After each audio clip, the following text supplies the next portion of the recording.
Once again, the Outlaws Sim Series visits the site of another prominent super late model race to test the limits of the track with big, heavy stock cars.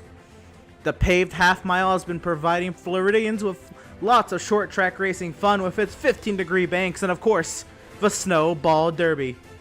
Hello YouTube, Facebook Live, and Twitch. We welcome you to the live coverage of round 23 of 36 on the Outlaws Sim Series season tonight in virtual Pensacola, Florida, where we continue to run to the playoffs. 4 races remaining in the regular season. With a race like this, I think it's important we take a look at the playoff standings, as a lot is on the table coming into tonight's race. And of course, the winners stayed pretty much the same. Pratt and Markle have switched spots, so they're 8th and 9th in the standings, but they both have 1 win apiece. Let's take a look at the final 6 drivers on your picture right here. Devin Smith still holds station at 11th, 69 points above the cutoff. Kevin Thompson moves up to the 12th position in points, with Miz having trouble last week. He's 26 points above the cut line. Lingerfeld 24 points above the cut line. He's dropped down into that danger zone. Miz should be back in action today, hopefully to see if he can make a run at the playoffs. Gillard, who's unfortunately joining us in the booth tonight because he's not able to run anymore. He's right now 15th in the playoff standings. He's 27 points back. Gardner 56 points back. That is the playoff outlook coming into today's race. And do want to shout out, of course, today's charity, Mito Action. And Mito Action's mission is to improve the quality of life for children, adults, and families living with mitochondrial disease through support and education, outreach, advocacy, clinical research initiatives, and by granting wishes for children affected by mitochondrial disease.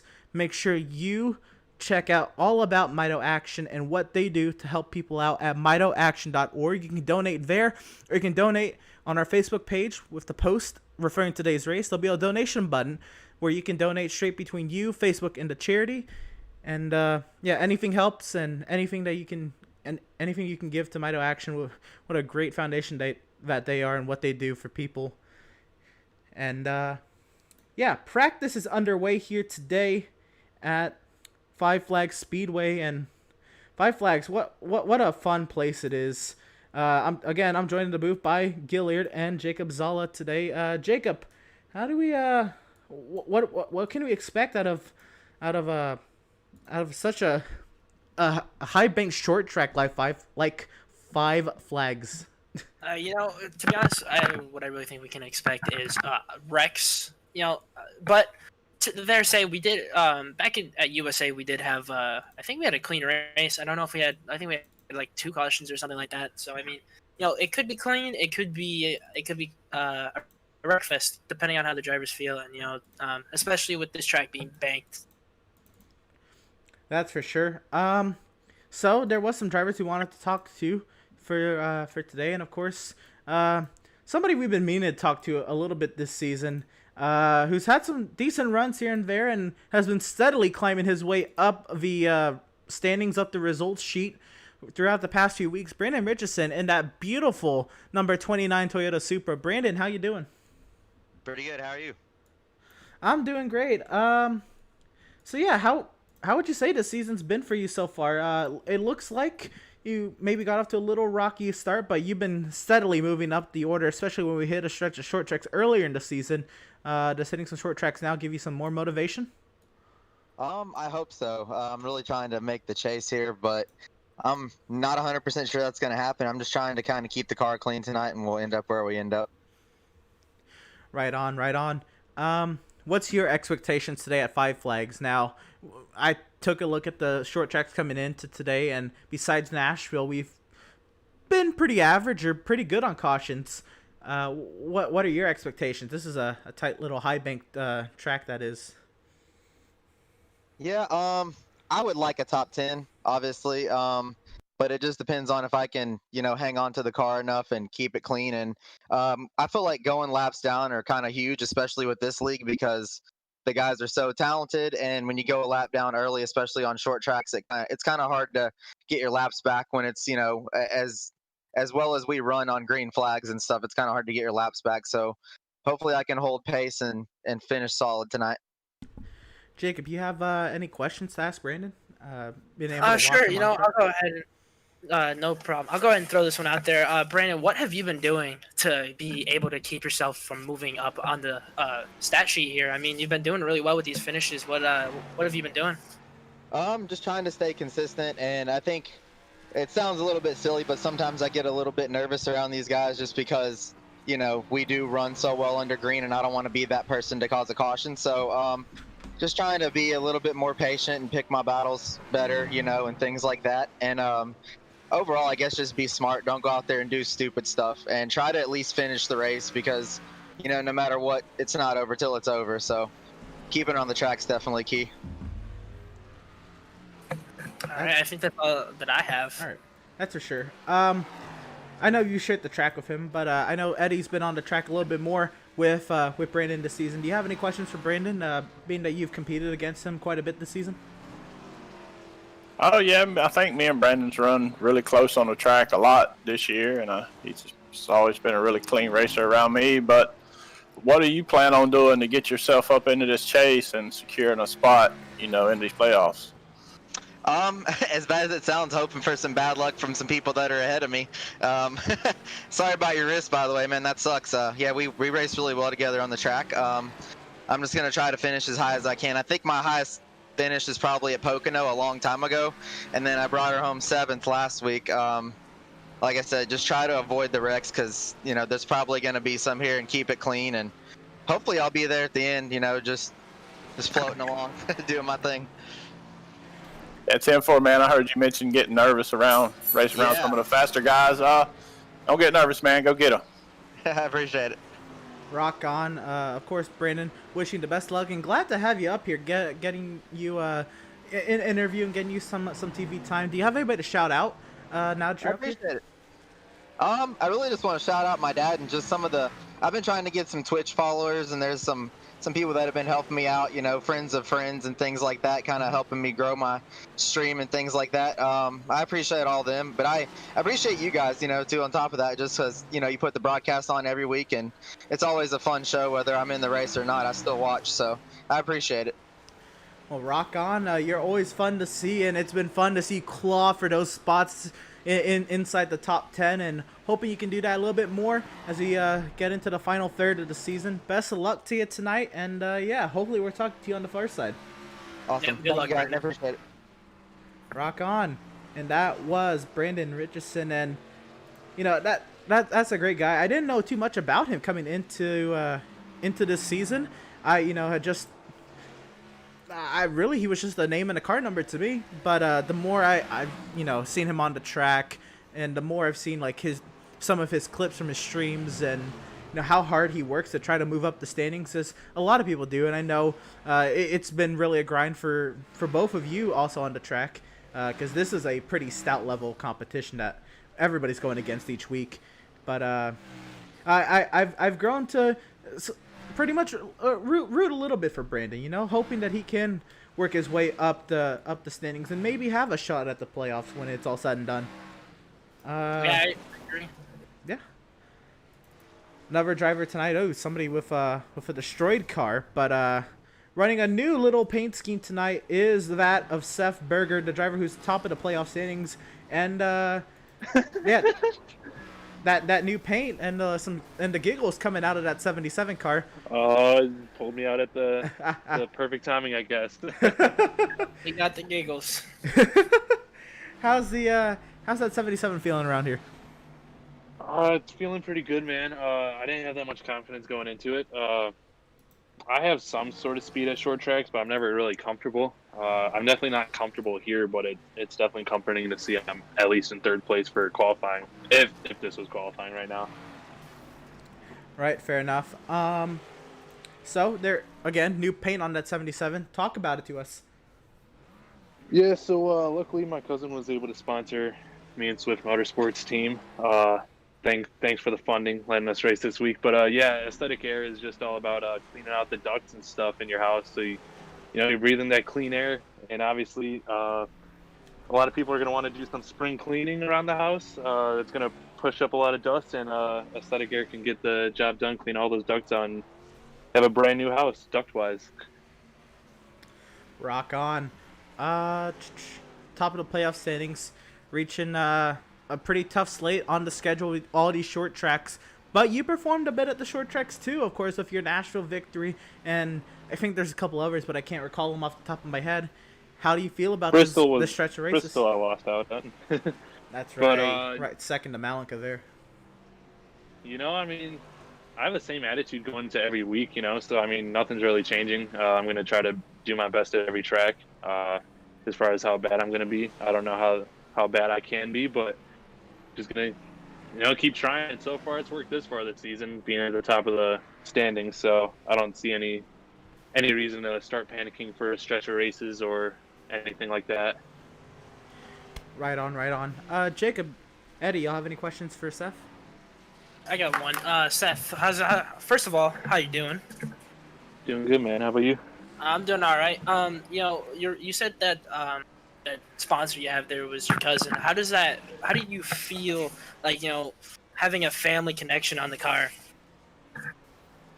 Per se. Oh, that's definitely cool. Just to have any sort of sponsorship is definitely awesome, and the fact that it's family, it's happy to, spread the word.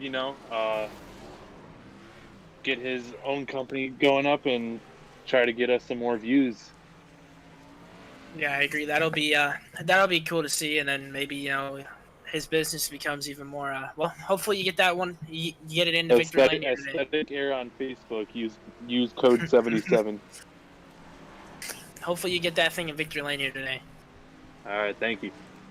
Rock on. Eddie, you have anything for Seth? Hey, Seth, bud, what's going on? Nothing much, man. How about you? Oh, doing great, man. Yeah, you've been making it look easy up there this year, man. What's the secret? Everybody wants to know.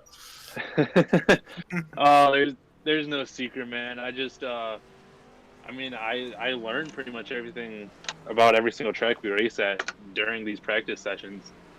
Just because I've never been to Five Flags, so I've tried practicing myself here, but I was way off of pace, and just watching a couple of in-car camera views really learn where the grip is at and where the car will really start to turn, where you should brake and start hitting the gas, throttle control. I've been trying to drive like there's an eggshell under my foot, so I think that might be helping me and keeping my tire wear and helping me have some speed at the end of these races. That's good stuff, man. Well, it was always fun chasing you, and it'll be fun watching you. Go get them. All right, thank you. Rock on. Yeah, best luck to you tonight. Hopefully we're talking to you on the far side, Seth. All right, thank you. Rock on. And that is Seth Berger, driver number 77 and driver top of the playoff standings heading into today's race with 4 races remaining. And it just occurred to me, we haven't interviewed you really all season, Eddie. I know you haven't really been in the Discord, but any opportunity we could have got to interview you. We've kind of missed out on. But how would you say your season's gone so far? It's been pretty rough, man. I've been caught up in some stuff, some stupid stuff I've done, and speeding on pit road and missing pit road and wrecking, and I've just been in the wrong place at the wrong time. But I'm not complaining, man. It's been a blast learning, trying to get faster, chasing these guys up front. Hopefully, we'll get back at it in a couple of weeks and keep on learning. Right. With being out a couple of weeks in the thick of the battle for that final playoff spot, it's looking unlikely that you'll make it into the playoffs. But being in the thick of that battle, does that kind of give you any added motivation from how you performed this season and maybe how you look at maybe next season or the rest of this season? Yeah, it was exciting, man. This year's been really exciting. I've had to catch my breath after a couple of these good races, the ones I've been able to finish. I've had a few top 5 runs that I didn't quite cap off. But yeah, I'm looking forward to getting back in it and doing it again at the end of this season and next season. It's not going to be for no championship, but I got a lot to learn before I'm up there battling for a championship anyway. Yeah, for sure. And I think that's the good thing about this series and this season is a lot of people, are gutting onto iRacing for the first time, and some people have more time than others on the sim because they don't have either as many responsibilities or other things to tend to, so they're able to get a little bit more practice than others. But as a whole, most of the drivers in this series are all learning this iRacing stuff pretty much together, and I think that's been great to be on display this season. Yeah, I was really surprised to see the turnout and what this first season has turned out to be. With as many drivers as we've had, new people that we've never had race with us before. I can only imagine it to grow, and next season's going to be even better. For sure. So tonight, what are you expecting? Caution count, or what kind of a race are we expecting? 200 laps here, putting you on the spot. I think we're gonna maybe have one or two early, and then I think it's gonna settle down, and it's gonna be a long green flag run, at least the middle part toward the end. Fair enough. Yeah. Jacob, how do you feel about tonight? Tonight's gonna be an interesting race. Looking at it all. Looking at that 7 car, he seems to be pretty fast at short tracks, and we'll see if he can get right there into the Jegs victory lane here tonight. Right, you do see that victory lane sign on the front straightaway. So Jacob has requested this interview, and I'm not against that at any point. Because of course, last week's winner, Reese Schaefer, here in the booth. Reese, how you doing? Good. How are you guys? Doing all right.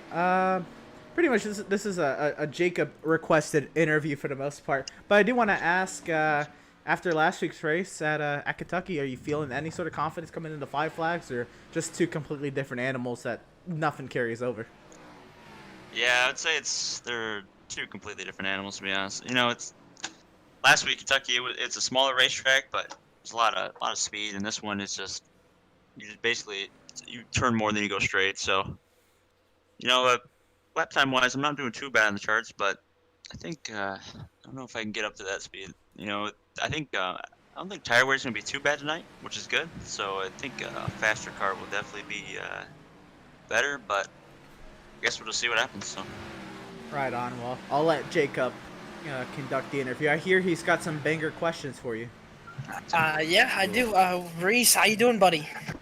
Not too bad, man.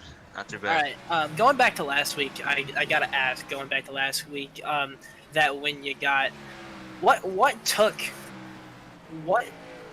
it for you to get that win? Like, what did you have to do to get that win? Honestly, last week I didn't really, to be honest, I didn't think I had the fastest car at all. Probably had a P3 or P4 car, but I just had a good track position and I was consistent. That was basically the only thing that saved me. Landon and Greg Holt both got damaged, and I was able to just keep everyone behind me in the restarts and got lucky. No late race caution screwed me. So to be honest, I didn't think I was that fast last week at all, but I was just in a good position. That's why I won. So. And then going into this week, that number 17 Husky car, what's it got in it tonight? Will it get into victory lane here today? It's gonna have a lot of damage by the end. I just already know. It's turn one's not even turn one. The front stretch is very, very loose. So is the rest of the track. So I assume we might have a lot of damage tonight, but I'm hoping I think top 5, top 3 is what I'm shooting for. If we can get anything in that'd be awesome. It's probably short tracks. It's basically who outlasts everyone is usually the fastest guy. So just gotta hope and pray that I can keep it all in one piece and hopefully don't have it in the infield care center night. So we'll see what happens. And one more I got for you. Going up here in the booth, me, Eddie, or James, whatever, and Emerson, we all said 1 and 2 cautions tonight, maybe early. What is your thought process there with cautions? Do you think there's gonna be 1, 2, 4, 10? What do you got? I'm gonna go with 11 cautions. It's honestly, we're gonna have a lot. I'm not gonna lie. You guys better have a lot of commercials ready because there's gonna be a lot of them, especially with me out here. Just so you know. So. All right, 10-4. Yeah. Let's see how that 17 does tonight, and good luck to you. All right, thank you. Rock on. Yeah, that was Reese Schaefer, driver of the number 17. And yeah, let's see who else we can pull along for an interview. I feel bad for this man because he's been trying hard to get those podiums going. Andrew, how you doing, man?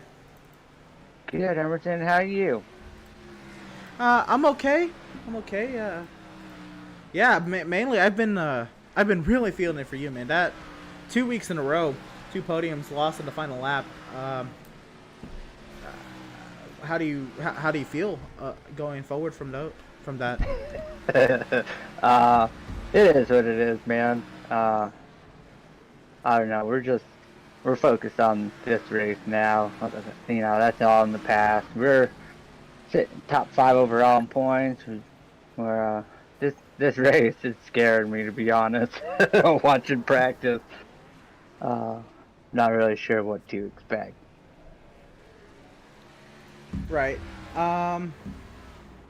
So, but with those runs, does knowing that you can get a podium, at least the past couple weeks at 2 different tracks, a short track and a mile and a half, does that give you any added confidence coming into pretty much any race, but like a track like 5 yeah, Lakes? heck yeah. No, we've been running real good as of late.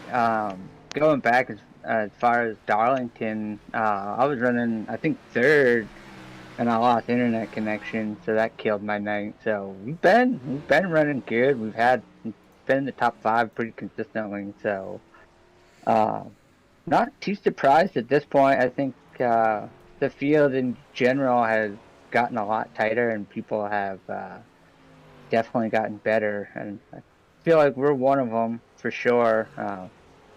So, no, we got lots of confidence, but this race, I'm deciding if I want to qualify or not. I know I'm pretty sure we have a fast repair, but You do. yeah. So it's Emerson. Be ready for it, man. That's all I'm saying. Be ready for it. Well, I was It's gonna just about to be, ask, what are you expecting out of tonight's race? Bent fenders and hurt feelings.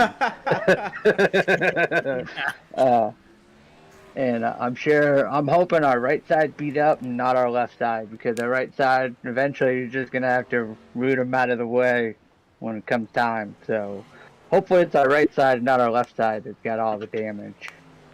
Because that'll mean we'll have moved people out of our way. Right. No, we're gonna play nice. We're gonna play nice. I promise. For sure. But I think it's gonna be fun. But just be ready. I think it's gonna be quite the show. Rock on. Jacob, you have any questions for Andrew? Yeah, I got one. Andrew, how you doing today, man? Good, man. Had a good day at work. Got a lot done, and ready to rock and roll. That's good to hear. Us up in the booth, I think we're all questioning, when will that 75 car enter victory lane? You just never know. It's any given night, we got a pretty good shot these days. So, just everything has to go your way. Fuel strategy. I'm pretty sure this could be a one-stop race on fuel. But pending cautions and whatnot, not really sure how it's going to play out for us. Hopefully we see that 75 victory lane sometime here soon. Oh, hopefully, man. We're always trying. I promise you that. We're trying every lap, every race. Rock on, yeah. Getting a second win on the season would pop him up from 8th to at least 6th, but actually he'd be ahead of Kazi, so he'd be 5th in the playoff standings, which would be huge momentum heading into the playoffs. But James, you have any questions for Andrew? Hey, Pratt man, what's going on tonight, bud? How you feeling? Hey, man. Sorry to hear about your wrist. We're gonna miss you out there tonight. It's all good, man. Just a little vacation. Lay up and watch some TV shows I've been meaning to watch. Yeah. But yeah, like they stated, you've been running good. I believe you got one win under your belt. What's it going to take to get another one here tonight? I think just keeping the fenders on it as much as you can, and track position is going to be key. So once you have it, you're not really going to want to give it up. The tires don't seem to be wearing too bad here. My right side's been wearing pretty evenly, so I don't think the tire fall off is going to be as huge as other places. So it's going to be hard to pass, and obviously we're going to have to qualify and go for that track position right away, because you don't want to get bottled up in the back, because within 10 laps you're probably pretty close to being a lap with these guys. I'll definitely be pulling for you up here, man. Go out and give them hell. All right, thank you, man. Rock on. That is driver number 75, Andrew Pratt. Let's see. All right, cool. I was trying to figure out which Discord chat channel he was in. There's one more driver I want to interview. If I'm not mistaken, I believe this is Farron's Discord, but I know this. He's been pretty eager, I'd say, to be interviewed after some good runs recently. So asking right now, one, is this Farron, and second, if this is, how you doing, man? This is, man. I'm doing all right. I'm looking forward to tonight. Rock on. Yeah, so it has been very intriguing, very interesting to see you really get up there and stick it with some of these guys hard into the top 10 and top 5. What are those runs been like to you? I mean, they've been exciting, to say the least. To show the speed that I've showed, it's definitely a surprise to me to be able to run in the top 10 as much as I have. And unfortunately, the last couple of weeks we've come out on the pretty bad end of the stick with luck, and we got to end up putting one of these things together. And I'm pretty sure we can get a top 5 out of it. We came pretty close at Auto Club, and really felt like we should have had a top 3 there. So right, never right. know. Now I know iRating isn't the whole story, but compared to most of the field, your iRating isn't up there. But you never know. You would have never guessed with some of these runs you've been having recently. Does that kind of give you any added motivation knowing the kind of iRatings you're going up against?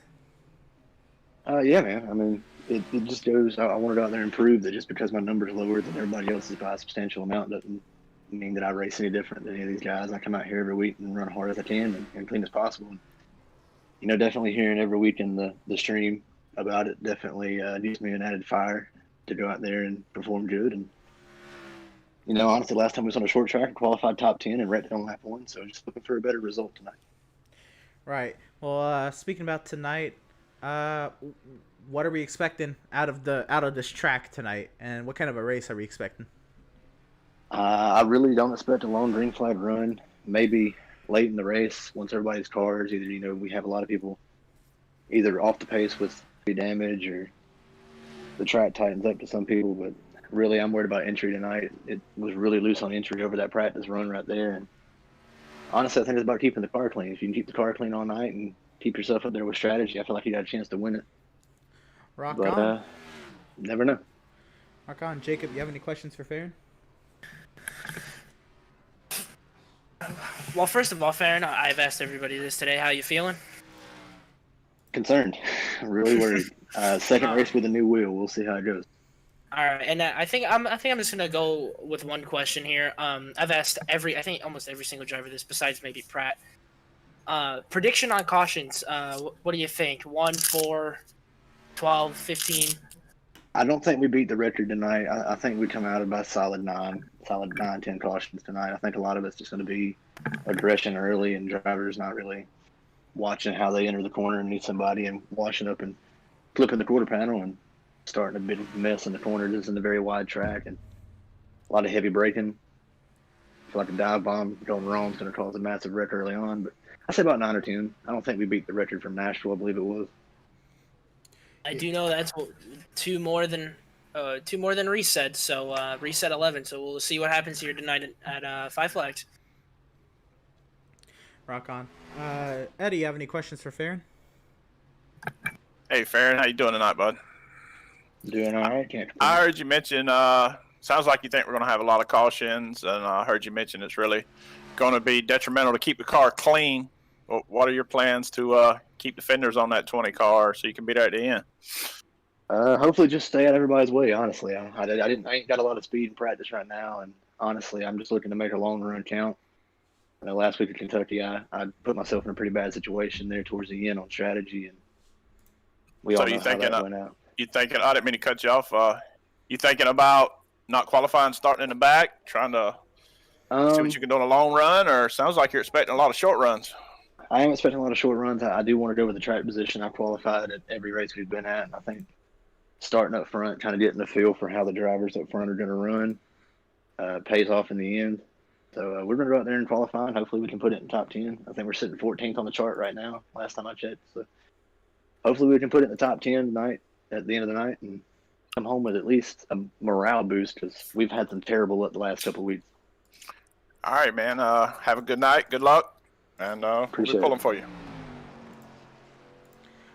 Rock on. That was Theron Elam Jr. in that number 20 car, and he's been fun to watch recently. But we're into qualifying, and Malco's taken to the track. He's gone second, and Joshua Gaffright has taken to the track, and he's gone a 17:31, and he's gone top of the charts. And we have drivers out there as well getting times under their belts. Gaffright on his second lap does not improve. We'll find Richardson spinning off of turn number 2. So you can get it gathered back up and go for it again. And Matthew Setzer in that 5 Chevrolet Camaro rounds his way past the start-finish line for his first of 2 laps. And getting his second lap underway here. And that's 17:56 last time round.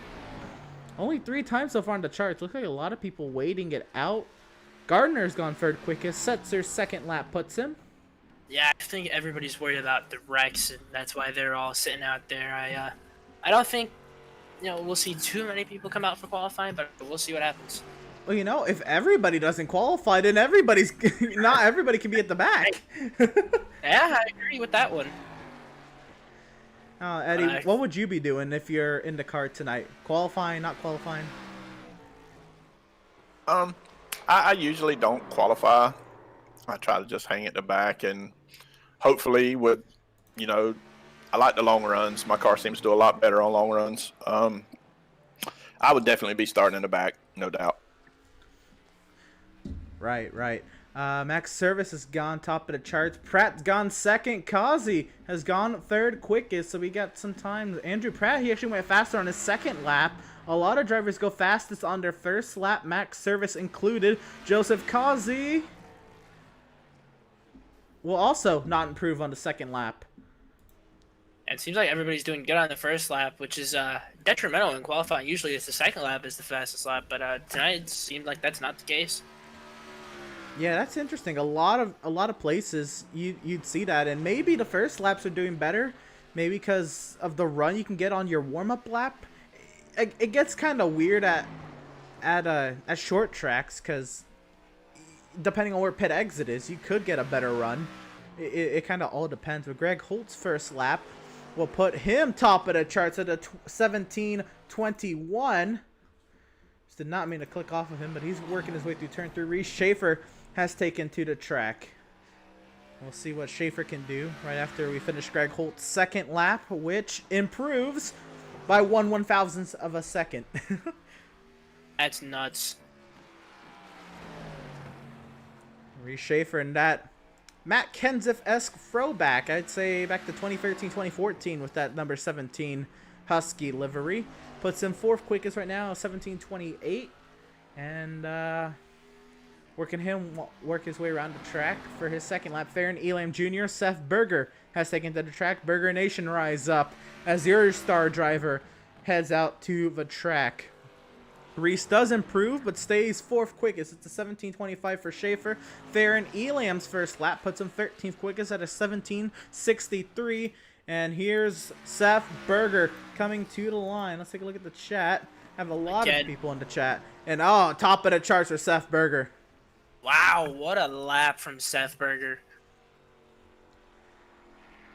Look Berger at that. Nation rides up, as they say. Look at that lap time difference. That is nearly 7/100ths faster. That is gnarly. Now he may be I able tried to get the secret, but he didn't want to give it out.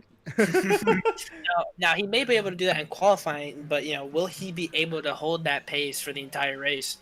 Right, qualifying and race pace are two completely different things. We've seen a lot of the fast guys in qualifying not be able to come through in the race or come through in the first 10 laps of the race and see them fall back because they've shredded their tires. But Seth Berger, he said in his interview that he drives with as if there's an eggshell under his foot, which is good news for his tires. Tyler Markle, James Filippi have gone 15th and 16th quickest after their first 2 laps. McClune has that on track. He's gone 6th quickest after lap 1, and he's still rocking. And that number 18 Supra into turn 3, a little moment. This lap might be slower. It's a beautiful paint scheme, I might add. Yeah, that Twix Supra, that lap does not improve his spot. He lost a lot of time coming into turn 3. Stutzman has made his way out onto the track now.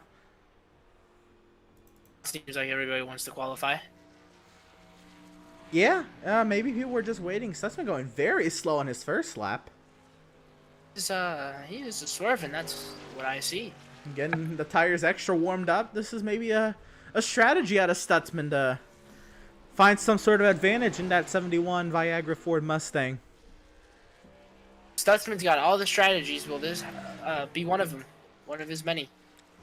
Right, his race win this season was on the Auto Club pit strategy where he cut a pit stop out of his race. We'll see what happens here in qualifying. Trying anything and everything to get an advantage. As long as I've raced with Stutzman, he's always had some type of strategy working. Woo! He's going to crash after the line. He'll go 13th quickest. Well, it looks like that swerve and tire strategy did not help Stutzman there. I don't really know where he was in practice. That could have been about where he was in practice also. But, hey, it's qualifying. He's locked into the playoffs. Why not try it, right? I agree. Why not do all you can? All you can to win or So have a little fun with it.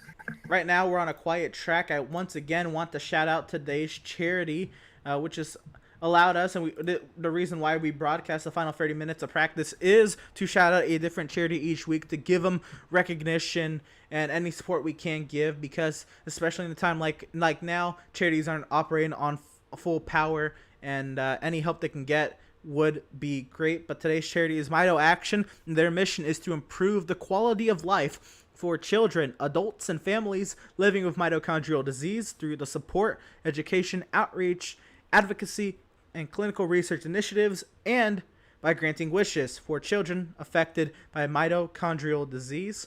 Make sure you check out more at mitoaction.org.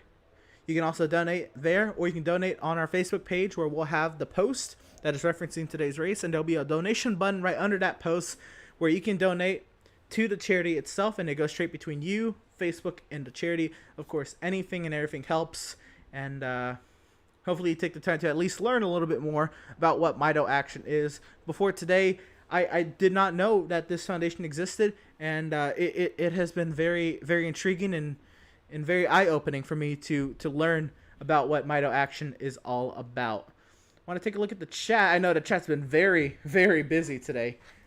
23 live viewers. Rock on, everybody hopping on into the chat, and let's take a look at what's gone on. Matt says, go Burger Lot Boys. Jack Barney says, Lot Boys, let's go. Cody Vreeland in the house rooting for Malenko. Lisa Pratt says, let's go. Uncle Andrew, number 75 from Crosby. You can do it, Andrew, 75, mom and dad. Jeremy Movershed says, my home track, outstanding facility.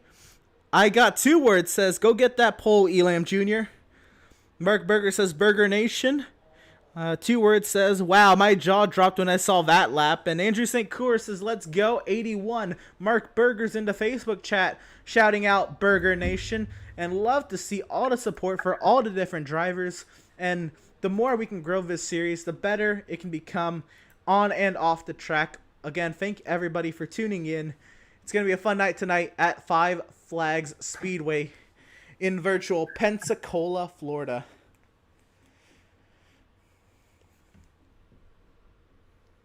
This time runs down on the qualifying timer. Nobody else is taking to the track, and so I believe we can safely say it is going to be the driver of the number 77 Burger Nation, Seth Berger, rising to the occasion and getting to the Pratt Tile and Stone pole here at Five Flags. And of course, Pratt Tile and Stone serving all your tiling needs since 2003. And of course, want to shout out whatever we can to help Pratt out for, again, all the help he gave back to this series and all the support he gave back to the series to get a lot of these drivers up and running when it came to this iRacing stuff. But the drivers, they have gridded up. It is time to get to the starting grid. Now let's go through the starting grid. And how about row number 1, Seth Berger, and he'll be alongside Greg Holt. Row number 2 will be Max Service and Andrew Pratt. Row number 3 we'll find Reese Schaefer and Joshua McClune. Row number 4 we'll find Joseph Causey and Tyler Markle. Jacob, take us through the next 8 drivers. Alright, next up is Garrett Velsey and Adam Gardner, Kyle Lingerfeld and Jeremiah Stutzman, Andrew Pratt and I'm reading the wrong thing. Sorry, guys. On the screen, we got Joshua Gaffright. He'll be starting 9th. It'll be Malenko in 10th. Row number 6, we'll find Kyle Lingerfeld and Theron Elam Jr. Row number 7, Jeremiah Stutzman, Kevin Thompson. Row number 8, Adam Gardner, Eric Peck. And before we head into today's race, let's take a look at the race info. It's going to be 200 laps tonight, 75% fuel limit, 6 sets of tires, 1 fast repair, unlimited overtime attempts for today's race at Five Flags. Look at that air temp at 79 degrees. Track temp 100 degrees Fahrenheit. Humidity 42%. Partially cloudy with 5 mile-per-hour winds. Eddie, what do you think of those conditions? Did you say Addy or Eddie? Eddie, sorry. Oh, sorry. Yeah, it sounded a lot like Addy. So it looks like a beautiful day for a race. I just can't wait to watch these boys battle it out. 200 laps. Rock on. 100 degrees. No stranger to a track temperature when it comes to Florida. Ain't that the truth?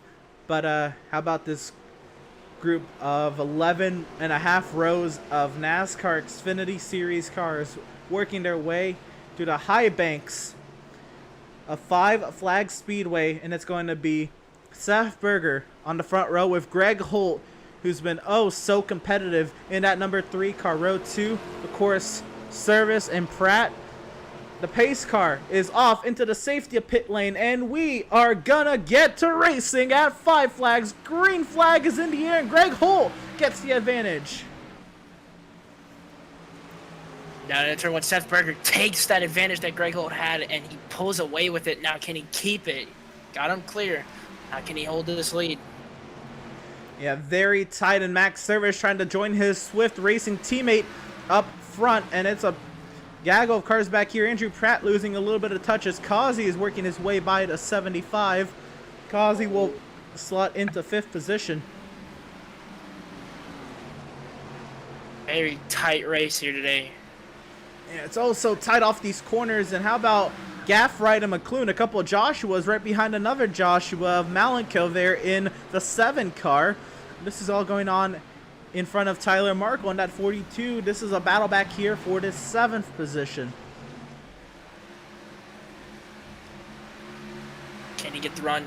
It looks like he's going to be able to get it, but they're still side by side down here. Stutzman has had a crash. Oh no. Was it all by himself? If it's by himself, we will stay green. Take a quick look at a replay, and we'll get back to the action. Let's see what happened with Jeremiah Stutzman. And he's coming down into turn number 3. Looks like he might have just gotten loose out of turn 4. That's unfortunately what's exactly going to happen to the 71 and pounds that inside wall. Wow, that's insane. Tough break for that 71 car. But he does have 1 fast repair in the books today, so his race is not done yet. All right, but to use it on lap 5, that has got to hurt. Well, now it's a game of does he use it or does he save it? I think I don't know, because if he pits to use it, he's going to lose a couple laps. But if he stays out at hopes for a caution, he could lose a lot more. It's such a hard decision. Oh, Eddie, to crash that early into the race at a short track, what's your game plan? I know you have a fast repair in the pits, but you're pretty much going to lose a couple laps if you take it. Yeah, I guess it depends on how bad it's impacting the performance of the car. Yeah, it's I know they're expecting a lot of yellow flags, but I don't see it. I think it's going to go green a lot more than these guys are expecting, so it might be better off just going in and fix it now. Right.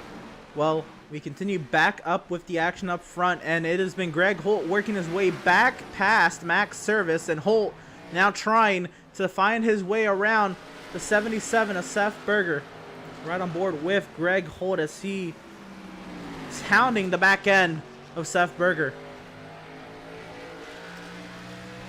Look at them two battle. This is going to be an exciting battle between the both of them. See, any run that Greg Holt can get, and there's going to be lap traffic up ahead. Is that Stutzman they're catching up to? What line does Berger take? I thought it was Velzy, but it could be Stutzman Here also. Here comes to the inside. Greg Holt. Can he get the pass complete off of turn 2? And it'll be new race leader Greg Holt on lap number 12. We have a new race leader, the 3 car. Wow, what an insane pass there. I mean, he drove up there and took it from Seth Berger. Like taking candy from a baby. And he wanted it. Yeah, he really did, and it'll show if he wins this race tonight. He definitely wants it. I think Holt wants to win another win at his books. Did he hit the wall there? I couldn't tell. These drivers are going to be getting up against that wall as these tires wear out. And let's see how these drivers deal with lap traffic. They are catching up to Garrett Velzy. After last week's podium, this is not a great start for Garrett. Oh, you thought it would be Jeremiah Stutzman they were catching up to, but to see Garrett Velzy, it's kind of upsetting to see Garrett Velzy back here. He's done so well. Yeah, rooting for Velzy to see if we can get back into this race as we complete lap number 15. Taking a look at the chat once again. Dan Park says, let's go, Malico and Markle. Mark Berger says, oh yeah, get your duct work cleaned out. Sean Thompson says, good luck, son. Number 89, Kevin Thompson, as Tyler Markle has hit the pit lane. I'm guessing that's Markle. Markle has crashed. Yeah, Markle's crashed out of this race. Let's see what the replay is, and it's Matthew Setzer's crash too. So is this a 2-car incident? Let's see, does Markle get loose off of the final corner? I think that's what happens, and he'll slam that inside wall. Oh! And Setzer runs into the back of him. No, that would be the criteria to qualify for a caution, but if neither driver calls it, of course, there's no reason to throw it. Just no throw it, yeah. Oh, wow. That was a hard lick for the 42 car. Right, it was Sean Thompson, he was right in front of Tyler Markle right there. Sean Thompson was rooting for Kevin Thompson right in front of Tyler. Dan Park says, let's go Swift Racing. Mark Berger, props to 81, 42, and 7 for running the paint. Yes, sir. Everybody running the paint that Seth has made for them. Shoop and Snibble pitcher back again. Welcome back, Shoop.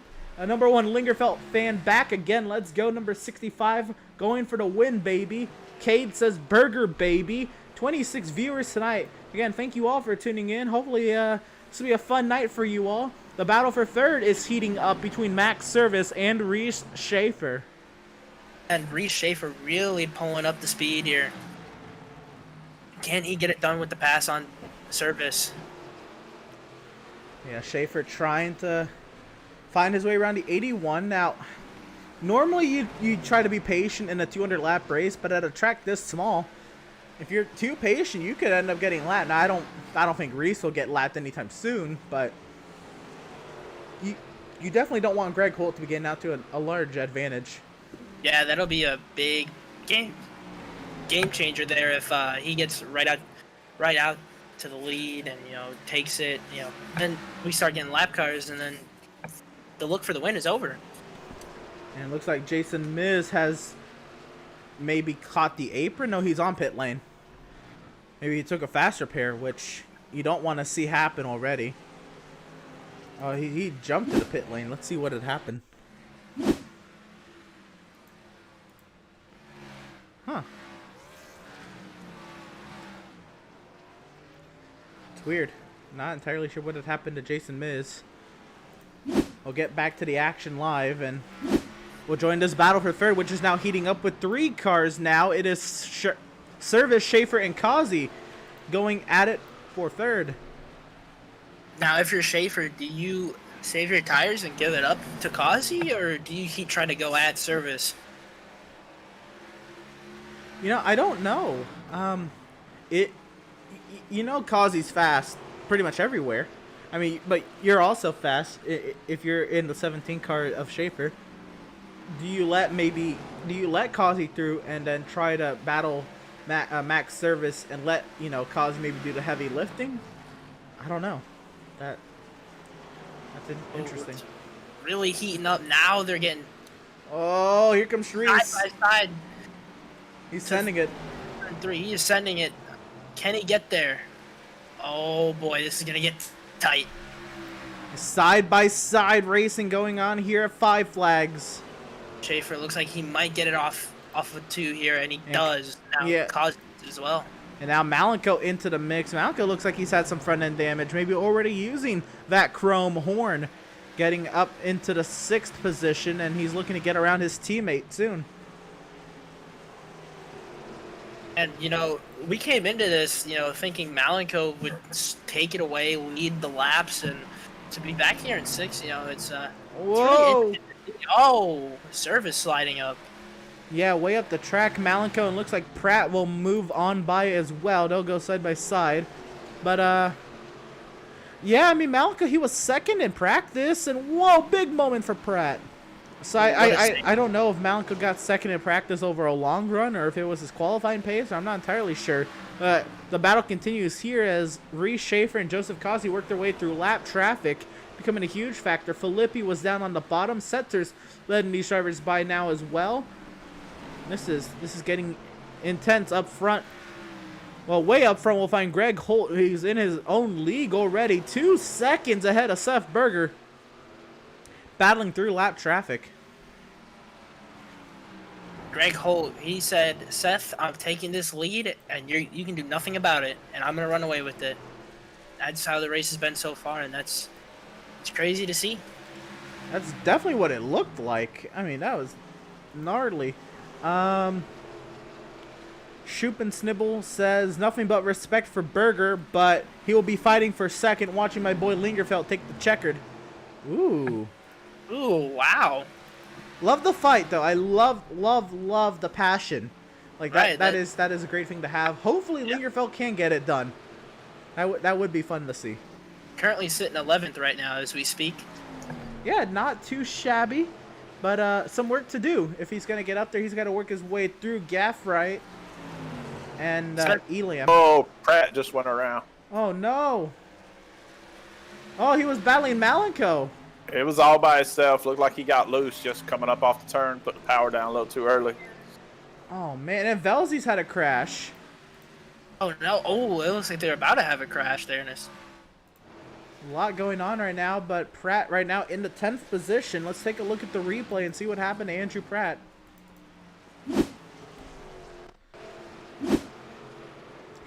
Yeah, Eddie called it out there, and he had said he got loose off of 4, but we'll see here on the replay.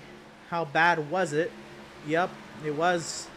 And there's just nowhere to go once you start spinning off of 4. Yeah. It's once you start spinning off of 4, it's wall or wall. That's about it. It is, yeah, it's inside wall or outside wall. Yep. Let's see what happened to Garrett Velzy here. Way up the track in that 2nd lane. Did he still get loose? Oh, man, and same thing. Oh, he almost kept it off the wall. Wow. Man. Already a lot of single car casualties early in this race. Yep, but no cautions yet, though. We'll see how this pans out. Joseph Kazi, I mean, he's all but gotten rid of Reese Schaefer. He got around the 17th and he's driven off, and now Schaefer under attack from Malenko. Did Schaefer use up his tires trying to get around service?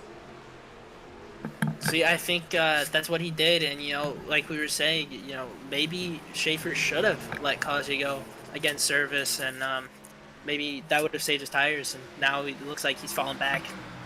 Yeah, they're working by the lapped Carvera of league owner Adam Gardner in that purple number 56 on the outside. There's Garrett Velzy coming off the pit lane on the inside. And very busy short track today here at in Pensacola, Florida. A nice overhead shot. It looks like a conveyor belt going on down there. Yeah, it really does. There's just cars everywhere. Very busy. Get back down to the action a little bit tighter here. Beautiful track. Yeah. Nice little and a banked short track, you know. Banked short tracks are always fun, but this is, you know, pretty steep for a local short track. Now, of course, yeah, Bristol, the 33-degree banked half mile, but that's a purpose-built stadium. Yep, that is definitely not local, but to see a local track have banking, like you said, almost like Bristol like esque, I guess. You know, it's insane. More Max Service as he's driven back up to teammate and driver who's holding the top 5 from him, Malenko. So I wonder if Seth going up top, or sorry, not Seth, Max going up top there was to just do what we said what Reese should have done and give the position, and now that his tires are a little bit better. Oh maybe. no, Kyle Lingerfeld has gone round. Oh man. Let's take a look at what happened. Oh, and Smith and Lingerfeld were going at it. Smith had just gotten an off track there off of turn 2. Oh. Smith spins. He catches the car, and Lingerfeld loses it on entry and up the track into the wall. And Schumacher. Schumacher got a piece of that one. Wow. It looks like they're calling for caution. Oh yeah, yeah, they are slowing down on timing and scoring. Good time for me to take a bathroom break. Back to what I was trying to finish to say before that caution came out. I wonder if Service, did what we said and let Causey, Reese, and Malenko go by, and then he was able to battle back. But now we're under caution, so that really doesn't matter. Yeah, and Lingerfeld's able to get back going, but a lap down already, and actually more than a lap down. And this is huge because Lingerfeld. He needs a good day. He has now fallen to the last car on the playoff standings, and pit lane is busy. Yeah, and you wonder, will he stay out to get that wave around, or no? Yeah, it looks like he's going to try and stay around, maybe get that wave around. Well, lap down cars cannot pit on the first time round, so yeah, I don't know if he's waiting for that too. But yeah, that is true. But will he stay out to get that wave around? I don't know, because, I mean, he did take too much damage, though, but he did get hit by Schumacher, Yeah. so maybe if he has a spotter or somebody in the field telling him how his damage is down and away as Greg Holt. Causey will beat Seth Berger out of pit lane over Reese Schaefer. Malenko, and the fun still goes on back here. It'll be McClune over Max Service. Gardner getting the wave around to get back onto the lead lap. Joshua Gaffright. No, it'll be Fair and Elam. It'll be Gaffright, then Elam, then Richardson, Thompson, and let's see what's going on with Lingerfeld. Looks like Lingerfeld is pitting.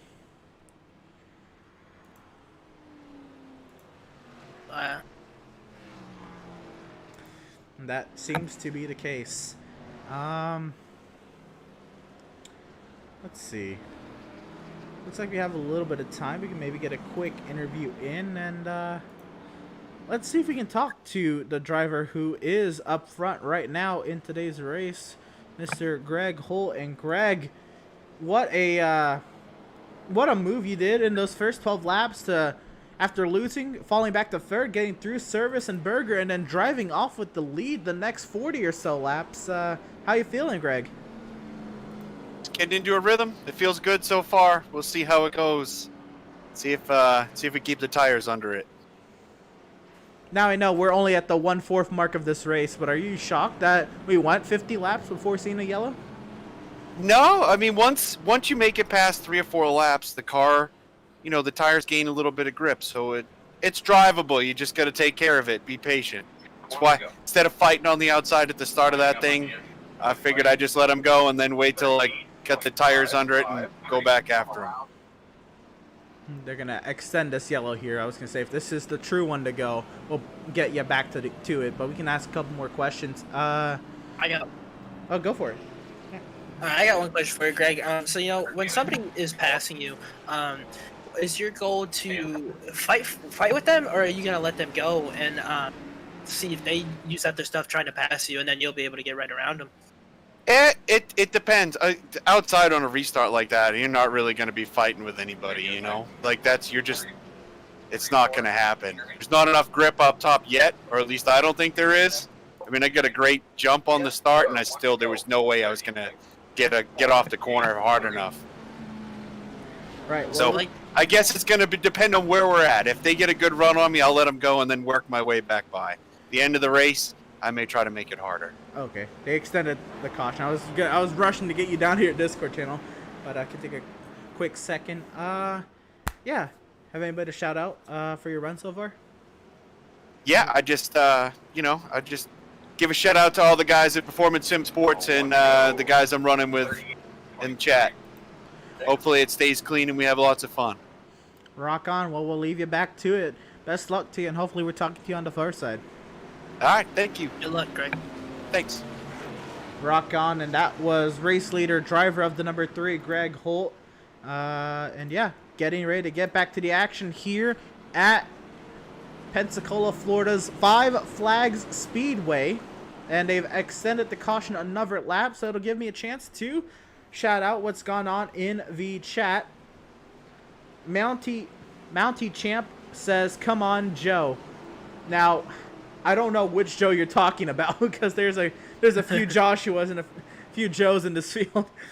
Oh, Kazi. Come on, Kazi. Okay, cool. Shoop and Snibble says he needs to. He has had a couple of rough weeks lately, but today is the day he turns it around and shows he's a serious competitor. Oh, that didn't age well. Kyle, no. No. And then Mad Dog Train says, "Great driving, Seth Berger." So But in all, it looks like we'll finally get back to racing here. finally. But Right. in all reality, I really do feel bad for Lingerfelt. I've been wanting him to do well. Yeah. It looks like we'll have to wait at least another week. He's got to even though he's had these bad races, he's got to keep it on the positive note. He's got to keep it going and make sure he's able to finish these next races. The iRacing.com Ford Mustang pace car hits the safety of pit lane, and we're back to racing at Five Flags. Greg Holt, great start. Kazi trying to get around Seth Berger. Berger will have to give up the spot to Kazi. And does Kazi have anything for Greg Holt? Kazi's been fast. I think he might have something, but it's all about will he use up his tires to do it. How about Malenko working his way into the top 4 after that? He's under attack from Reese Schaefer on the outside, but if Malenko can clear Schaefer, does he have anything for the boys ahead of him? Let's see, he is clear Schaefer now, and Service trying to clear the rest of the company. Couple of Joshes going at it still of McClune and Gaffright. Gaffright trying to clear McClune. So close to the wall for McClune. Yeah, McClune will slot right in front of Andrew Pratt, who's a lap down. Oh, man, I forgot about that. Yeah. Pratt is the first car 1 lap down, though. If he gets a quick yellow, he's right back in it. And he's still got his fast repair. So that's a good thing for him, even to be up here with that damage that he has. Right. And now we're starting to really get into a train here, but Holt has not broken away from Kazi, as Holt did break away from Berger. So this is getting interesting, and Berger still keeping pace with Kazi, though, so maybe the tires are still getting up to temp, though on a very hot triple-digit track temperature. I don't think they're going to spend too much time, and Filippi has crashed. Man, James Filippi is struggling. Let's see if we can get a replay of what happened. Unfortunately, I think this is, off of turn 4.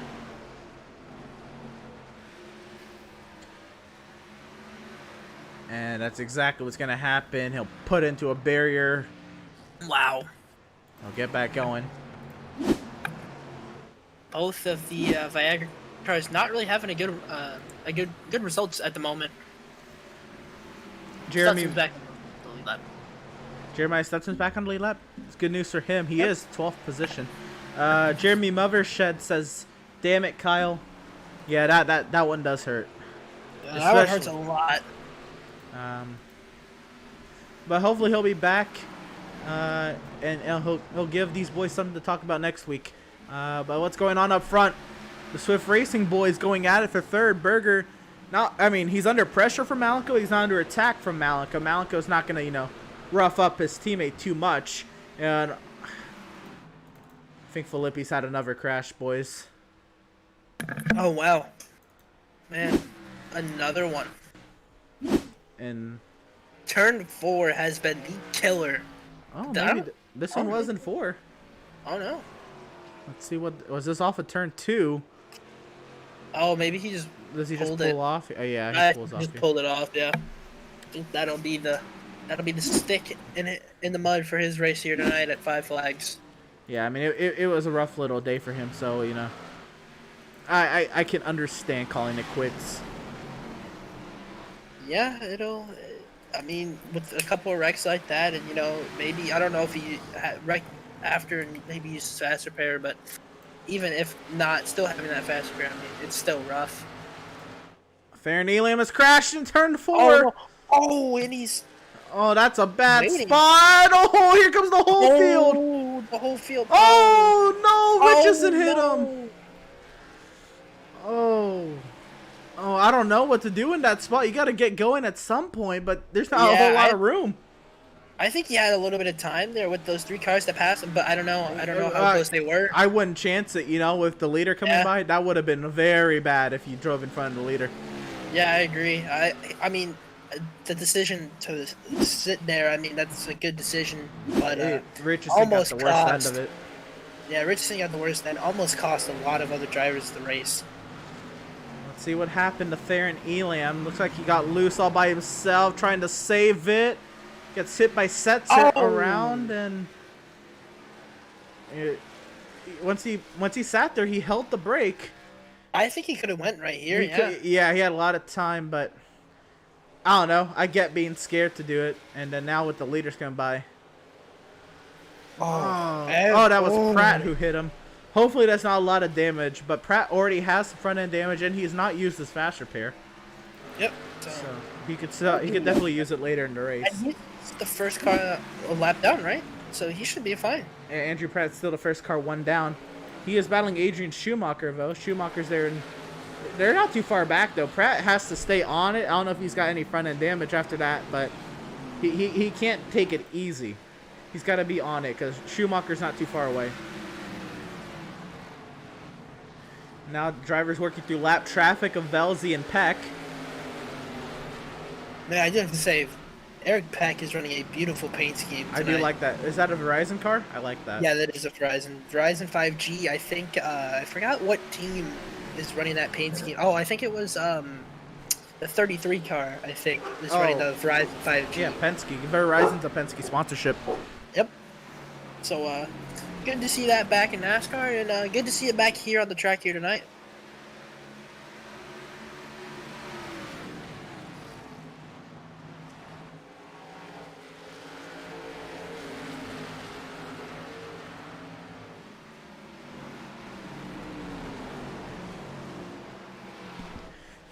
The action continues here at 5 Flags, where pretty much everybody's just kind of riding it out.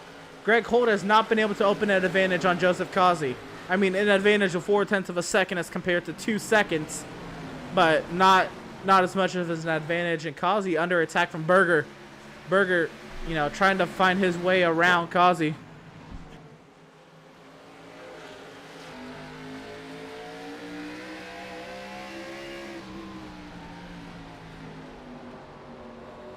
Remember, last time these two had a short track. Wow. Remember, Kazi and Berger had gotten into it. Yeah, it looks like he wants to move in a little. Yeah. These guys are not friends. Oh! Ascend! And he's going to send them up the track. Yeah. He's going to lose 3 spots. Yeah, I don't think Seth really likes that 88 car, and the 88 car definitely does not like the 77. Yeah, they're not on each other's Christmas list right now. We'll continue Now, on. See can if- Kazi regain the spots that he lost? Yeah, I wonder, does Seth think he's gotten this car figured out now where he can gain time on Greg Holt? Or is he now in a position where he might have to let Malenko go at Greg Holt? But right now, Holt now opened up a second, 1.3 seconds actually on, no, a second on Seth. And working to lap traffic. I do think putting Kazi up there really did help the 3 car, because he was struggling catching or getting away from Kazi. Seth Berger kind of helped him. All right, now Greg Holt has put 2. No, never mind. I thought he was 2. Just 1 lap car between himself and Berger. We'll see how Farron plays with second place on back. Oh, Schaefer slid up there for a second. And here comes Kazi down low. Schaefer gives him plenty of room. Schaefer does not want to get involved in whatever the Swift Racing has for Kazi. Yeah, he does not want any part of it. Slow car on track, Garrett Velzy. Will this be the end of his race today? Let's see. It looks like he had an off track for 8 seconds. Let's see what happened. And Matthew Setzer is towed off the track, and oh, that's keeps it off the wall, but and that we'll get back going. And I think he continued on, so should be fine. Maybe a pass through the pit lane. Setzer's in the pit lane now, and Holt 1.2 seconds ahead, and Farron Elam right in between Holt and Berger. Is Elam holding up Seth Berger? Or actually, I think Farron's holding his own, really. Yeah, fair. It looks like he's holding his own here. Maybe, how many is he? What, 2 laps down? Yeah, he's 2 laps down. I was gonna say maybe if he can get back on the lead lap, but he's 2 laps down. So, but still holding his own, looking like he can hold Berger a little bit. Yeah, we'll see. The gap is still 1.2 seconds, and Joshua McClune has gone round off of turn number 4. Oh, so he's gonna keep it down there.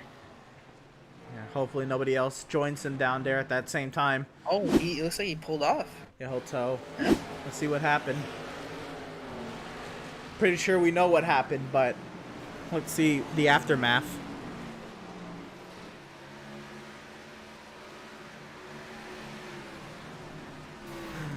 Turn Oh. 4. Oh, hard hit.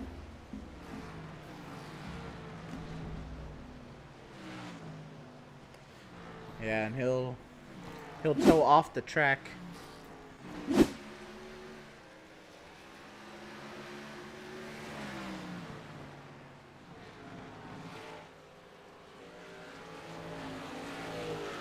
Greg Holt still leading. What an insane night it's been for him.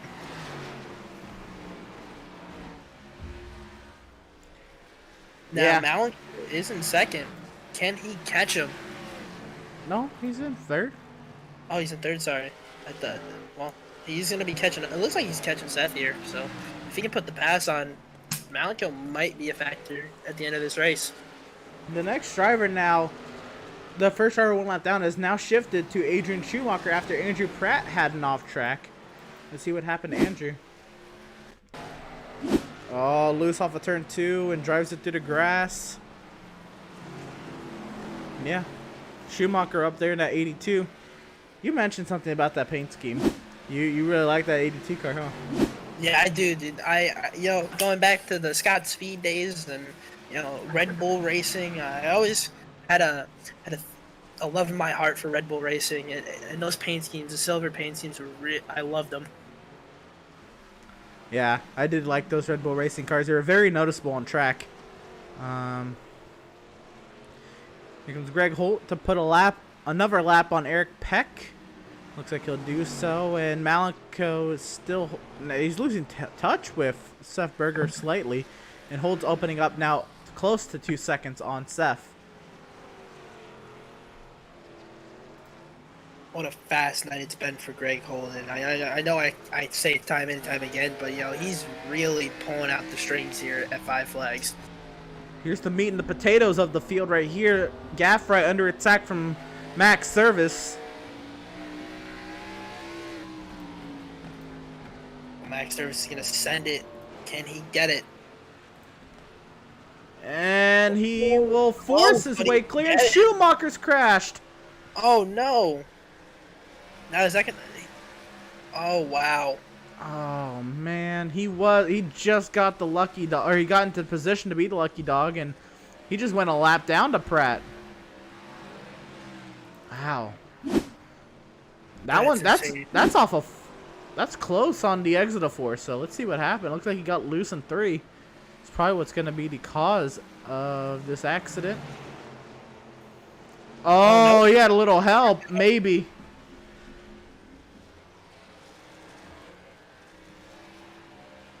Continue on, but Schumacher does a great job holding it down there.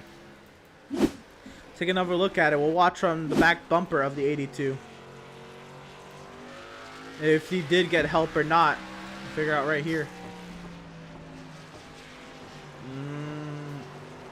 Oh yeah, he got help. Yeah, he got help. That was not solo. I was like, that's a weird spot to be spun. Right, I agree. But, that makes a little bit more sense, and Seth Berger still having to fend off Malenko. That has stayed stagnant. Taking a look at the chat. Jenna B says, hi from Colorado, go Berger. And Rebecca Berger says, yeah, 77, awesome move. That was 6 minutes ago. Oh, sliding off 4 there. What a save from Seth. Yeah. Yeah, and Mark Berger says, let's go number 77, Berger Nation. Yeah, that was gnarly. Trying to keep Malenko behind him, and Kazi's not driven back up here, so... Oh boy, but, Kazi's coming. He's gotten around Reese, but he's not driven up here for, like, determination. He's had to close, you know, little by little. He has, but you know what happens when he gets that 77 car. It will not be pretty. Now, will he go balls to the walls and do what he did at Lucas Oil? I don't think so. But, we'll see what happens with the 88 and the 77 as this race progresses. Yeah, Kazi trying to see what he can do, and oh no, boys. I hate to say this, but Lingerfeld has had another off, and this might be day over for Kyle Lingerfeld. Yep, it looks like Kyle Lingerfeld has disconnected from the race, and that is his day done for the 65. Let's see what happened to Kyle. Yep. Turn 4. About what I expected. Not out Kyle, just this corner. It's a very difficult corner. And that will do it for Kyle Lingerfeld. The killer turn 4 is and Malenko's gotten up to second. Let's see. Here comes Kazi. Here comes Joseph Kazi as well. I want to see how Malenko got by, but oh, Berger and Kazi are going to be duking it out here. Uh-oh. What is going to happen between these two? I think Seth is just going to give it to him here. I don't think Seth wants any part of another penalty. Right. Real quick, I want to see how Malenko got by Seth Berger. He just kind of drove it down under him into turn 1.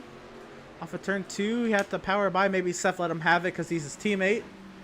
Yeah, I've been watching that battle for the last 10 or 15 laps. Seth was really using his car up. He was sliding in off every turn.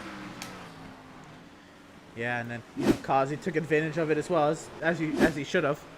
And yeah, Seth Berger now has to pretty much hold on. He's got a hard charging Reese Schaefer coming up as well. Oh boy, this is gonna get spicy. We'll see Miz letting these guys by. Little compromised exit for Seth, but he'll continue on. He'll live.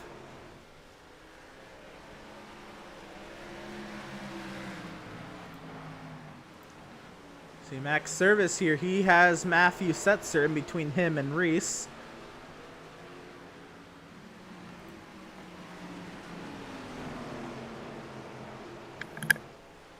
Oh, Setzer getting real close to the bumper. Setzer, is he on fresh tires, or is he just actually keeping pace with these boys? I don't know. I mean, it could be one that, or it could be, maybe. Oh, yeah. I don't know. It's an interesting call. We now watch Greg Holt. I mean, this is massive now. He's opened up, what are we looking at, a near 5-second advantage over Malenko. What an insane drive from the 3 car. And pretty much Greg Holt's task now is work through lap traffic. And he's also got one more task. Don't wreck it. Keep it clean. You keep it clean, you're winning this race. Unless, This race is going a little quick. Yeah, I was about to say, it's already lap 117. Mountie Champ says 77 move was filthy dirty. Come on, Kazi, get him back. And for now, Kazi, let his tire conservation do the talking and, holding station in front of the 77. Joshua McClune back up here after his spin. Working to see if he can get back into the mix. Yeah, this is a battle. Now, if Seth gets up to Kazi, will he move him again? I would say that's 100% a yes. He's gonna try and move him any way he can, and try not to wreck him while doing it. Right. Oh well, he's trying not to wreck himself. I don't want that commentator curse. I'm glad he didn't wreck it. Yeah, I've been watching him. I think those rear tires are pretty hot. Matthew Setzer has had we were just watching Matthew Setzer. I did see smoke. I didn't know what happened there. It was Matthew Setzer. Let's see what happened. He was in front of Service behind McClune. Does he get help here? Oh, he hits. He has to check. He has to check up for McClune, and Service had nowhere to go. Max and that's Service. A caution. Oh. Well, this race just got a little more interesting. Yeah, it did. Maybe it wasn't, but Greg Holt slowed way down. Greg Holt slowed down to under 40 miles per hour for some reason. Maybe he was avoiding something. I wasn't watching him. Right. I had figured it was a yellow because of that pace. Let's see if we can go back a couple laps and see what had happened.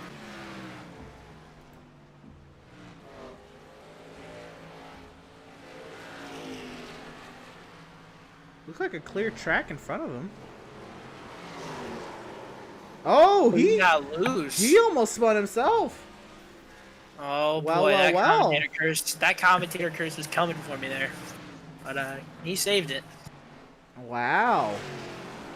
Well, that has now relit the spark for Malenko. He's now cut that lead in half by virtue of the Holt mistake. Now Holt's tires are he's lit up those tires. That's right. So he's got to take it easy while he brings those tires back down to, the optimal temp, which is going to be hard on a hot racetrack. And Velzy, right in front of Malenko, bangs off the inside wall. All right, didn't spin. And toes in. And Schumacher loose in front of Malenko. All this happening around Malenko is not helping this case. Yeah, I don't think Malenko is too happy right now with all these lap cars. What's brewing here? Schaefer and Berger still going at it. Car coming off the pit lane. Everything that Setzer rolling off, that is. And Eric Pack on the inside lane coming to pit lane.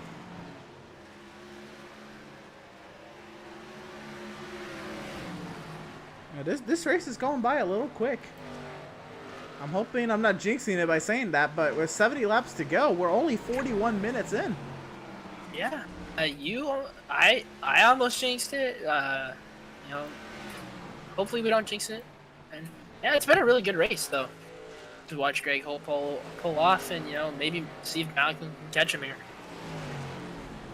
Yeah, Greg Holt. It's kind of what I expected. I mean, There's a lot of good race car drivers out here. I don't think they give their stuff credit enough by thinking it was going to be a bunch of cautions, because I've raced around every one of them, and they're all pretty clean drivers. Now, as you say that, Seth, sorry to cut you off, Emerson, Seth is catching that 88 car. Has Kazi used the extent of his stuff? Now, like I said before, will Seth move him? Yeah, it looks like he backed up and cooled those rear tires off a little bit. We'll ride on board with Kazi and see if Seth can get up there and have anything to say. There's a hard-charging Matthew Setzer on fresh tires coming by as well. You want to be careful with him.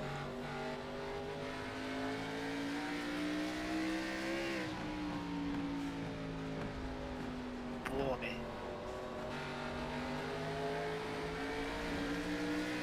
Just get around him as fast as you can, Setzer, and you know, let's let this battle continue.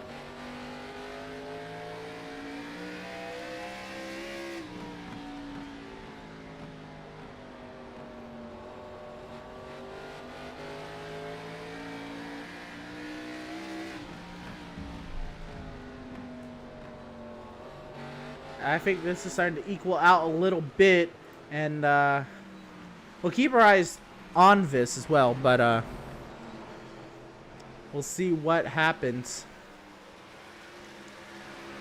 Another battle brewing. Richardson catching up on Stutzman.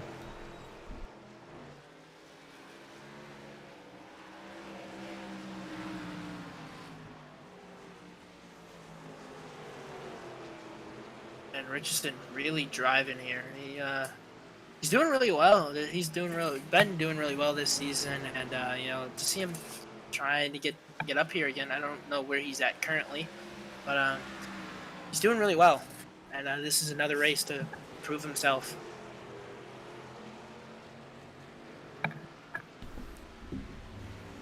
Yeah, Richardson in the top 10, and see if we can hang on. And Schaefer, oh, Seth into the wall! Seth in the wall, no! Oh man. Now Seth, I think, still does have his faster pairs, so if we do end up getting a caution or something, you know, maybe he can use it. Let's see what happened. Oh, he was loose on the inside of Kazi. Was he trying to get to Kazi?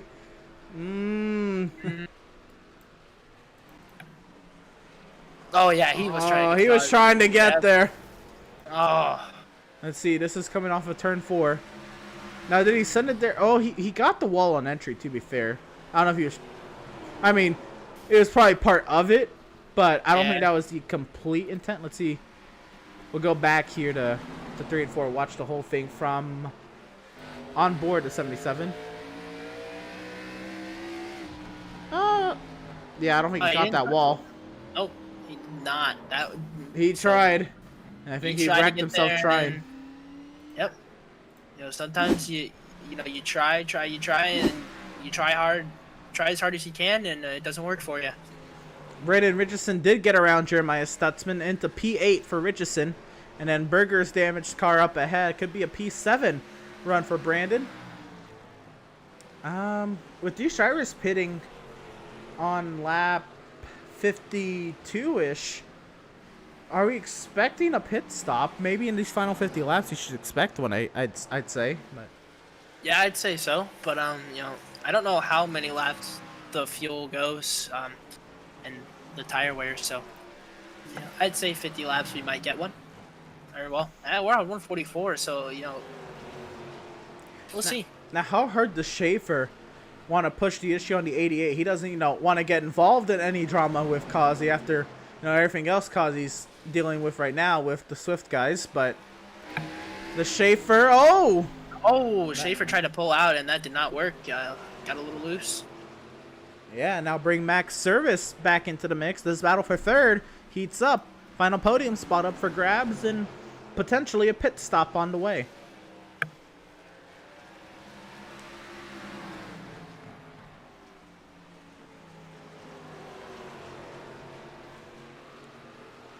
And now pitting here, it hurts. And Greg Holt, the race leader, is in.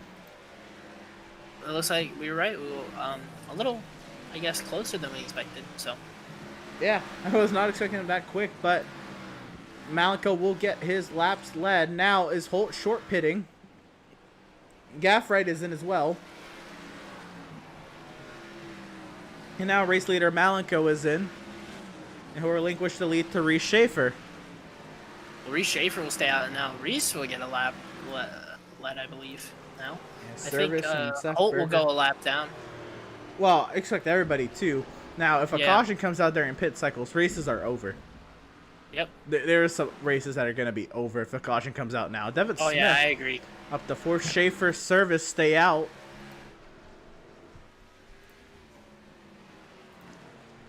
And we continue to watch I guess- Holt back to seventh as Malico's just coming off the pit exit. Holt's down the back straightaway. That was huge. That lap advantage Holt did by short pitting Malico might have just won him the race. That is a big advantage.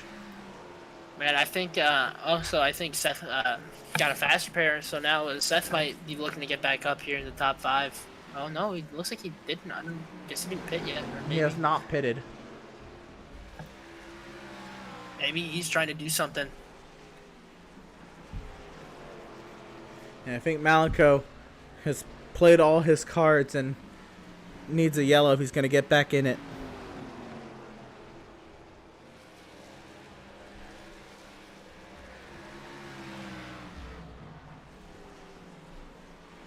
Evan Smith is pitted from 7th.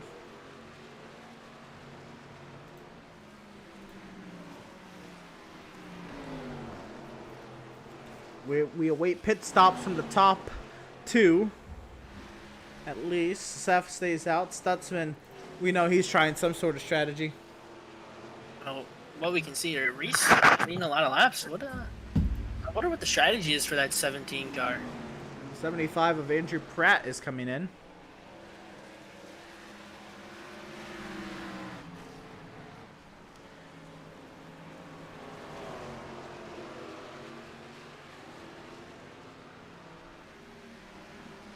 Greg Holt unlapping himself to Reese right now. That is huge. Holt puts himself back on the lead lap in the books to Reese. Reese and Service still going. I wonder how many more they can go. Are they getting to a point where maybe they only take a splash, but at such a small track, is that even worth it? I don't think so. I think at this point they have to be banking on a caution because they're really losing a lot of time. Right. I'd say so. I think Max and Reese, they understand they're probably not as fast as Holt on pace. You know, just trying what they can. Well, you get a bunch of cars on new tires and old tires, and sometimes those cautions happen. Right. They're gonna stretch these tanks thin. Top 3 stayed out. Holt has gotten his way around Kevin Thompson and Jeremiah Stutzman, but they still have yet to pit. They are stationed 5th and 6th. Service still holding station in 2nd behind Schaefer. He's pretty much letting Schaefer plow through the lap traffic.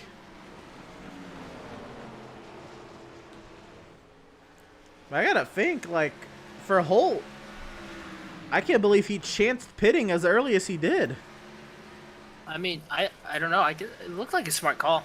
I mean, now he's going to be ahead of Malico. Yeah, he but short pitted the field. Good on him, but, you know, what if a caution came out and he was the only one who had pit rub, man? His race is over. Right. Yeah, his race is, yeah, I agree. And I mean, Sounds like he's got a gambling crew chief to me. that's fair, yeah. So Thompson has hit the pit lane. Service and Schaefer stay out. Looks like Schaefer might be coming this time. Nope. No. He was just low for the lapped car of Stutzman. He's putting Stutzman a lap down while Stutzman's still out there. Malico's gone up to 5th. Oh, that was trying close. to work his way past both of these guys. Thompson's come off the pit lane there. Now Malico's got to get by Schaefer if he has any chance of keeping up with Greg Holt. Holt has about 6.5 seconds over Malico. And the 7 had got it down to right at 1 second Right. before it stopped. So that was a heck of a strategy. Yeah, maybe he was scared if he let the 7 short pit him. I guess his race would have been over in the other direction.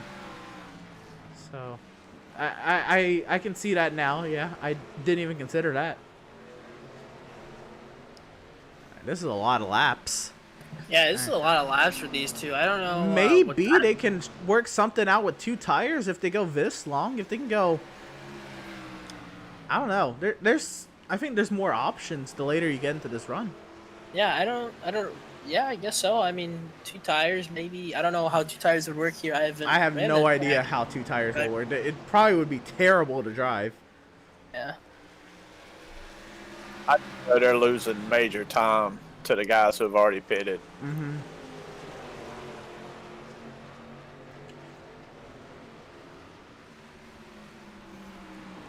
Almost 3 wide with max service. You know, Seth Berger is still out here. Greg Holt's about to take the lead back physically. Oh boy. And what are these two doing? I don't know. It's got to be a yellow. They're trying to keep as many people as they can a lap down.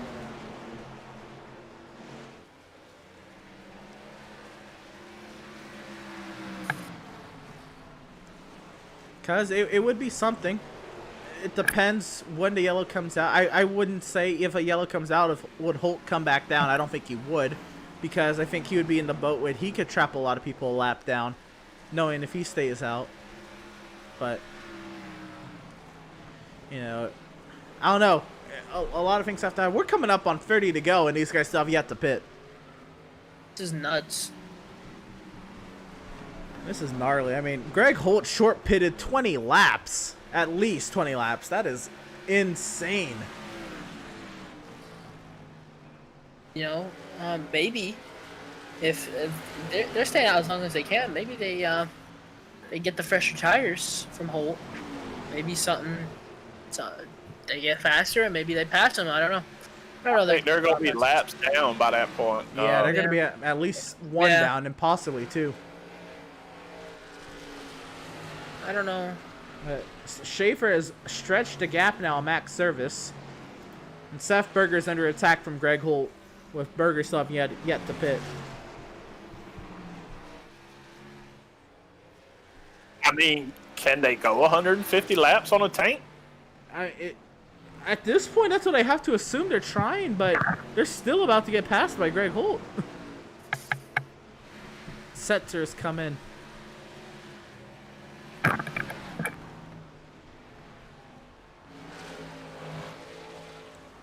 Yeah, at this point, maybe some of these drivers who don't have, like, you know, external applications to tell them what's going on, maybe they're scared that, or wondering how they got trapped a lap down going this late. But we'll see. Schaefer holding station. He's got 3.5 seconds over Greg Holt.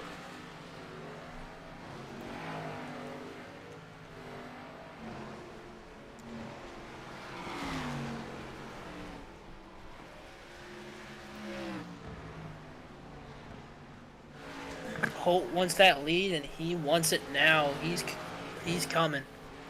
I don't know what these guys are thinking, but that 3 car is coming. I think they're just thinking, might as well try something. They're coming 25 to go. Can they go the entire race? Or the rest of the race? I don't know. I mean, even if they do, the spots that they get, I don't know.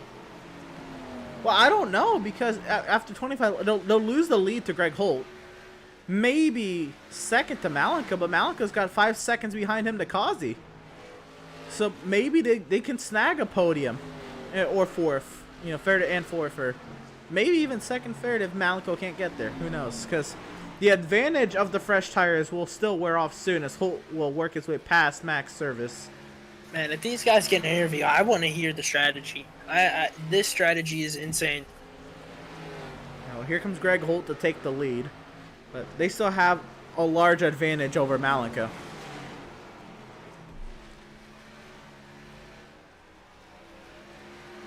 I can't believe Stutzman didn't stay out this. Oh no, Stutzman's still out here, but I mean, he's a lap down. Here we go. The battle that's really not going to be a battle for the lead, and Holt, you know, has to slide up the track to find his way around Schaefer, but if he can get up alongside of him, it's game over, and to the inside. And there it is. Schaefer's, think Schaefer's just gonna give it to him. Yeah, Schaefer had to give it up there, and Greg Holt to the race lead with 22 laps to go. We didn't think he wouldn't be leading for 30 laps at the pace he was setting earlier.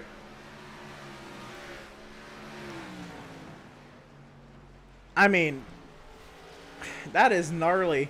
Greg Holt has short-pitted Reese Schaefer by 30 laps. That is a crazy line.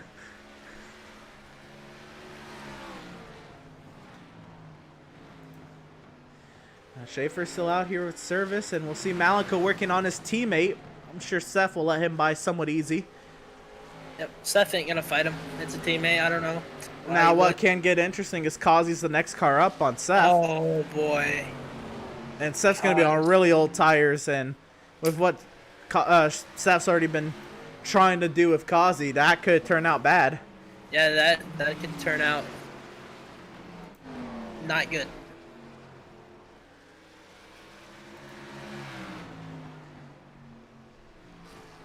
I wonder what the fuel tanks are looking like for these two. We gotta think.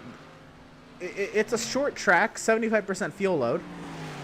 Let's say Bristol on a full tank of fuel, you can run what, 150, 140? Something like that. I don't know too much. I'm trying to think. And there's more off-throttle time here than there is Bristol. Yeah, Right. point. I think they got to be trying to make it. I mean, it's got to be close. Yeah. That's crazy. Now the only thing is 75% fuel loads. I don't know like how that all checks out. Right. But you also have to think they had about 9 laps under the caution. So we didn't get green until like 58. Now here comes Schaefer. Yep, Schaefer is coming now. The service will go around and take another lap. I'd be curious to see how far he is back when he comes out and gets back up. At this point, does he just splash and go? I mean, he's not going to have any advantage. Actually, gonna be worse off to the guys that pitted and have fresh tires. So Right. I think he was running top 5. I don't know what made him do that. Splash and go.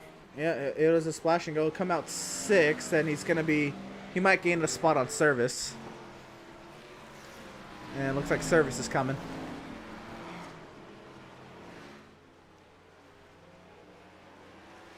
They tried, and Berger is in as well. Schaefer might actually still get something out of here. Sometimes you gotta gamble, man. It just didn't pay, I guess. Schaefer, you know what? He's right in front of Richardson.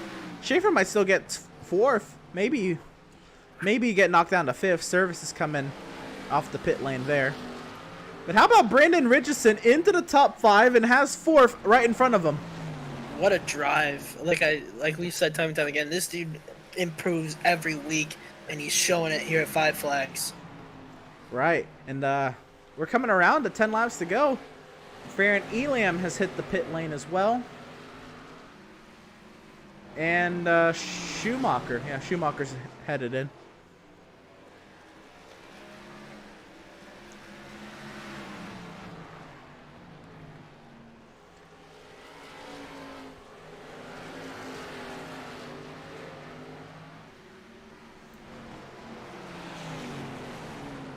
And this race is almost over. What a fast race it's been here. Yeah, this is going to clock in at about an hour and 5 minutes, man. That is gnarly.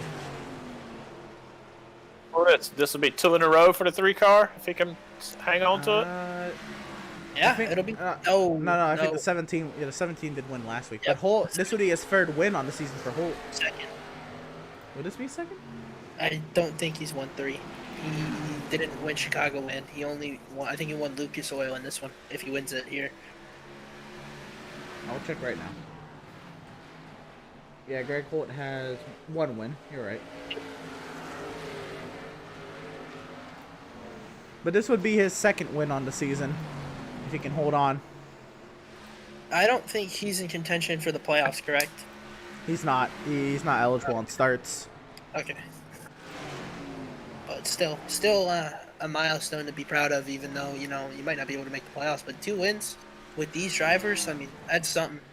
Gaffright might have something to say about Richardson's top 5 as service has fallen off big time. Richardson trying to hold on, and Schaefer just got around Adam Gardner.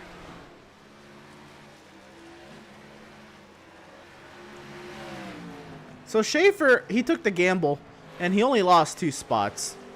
Well, from, you know, where he was before he pitted. I can't recall where he was before everybody pitted. I think he was, before everyone was leading. Okay. I think he was about here. So Schaefer didn't really lose anything. I think he fought that out maybe. You know, didn't really have anything to lose.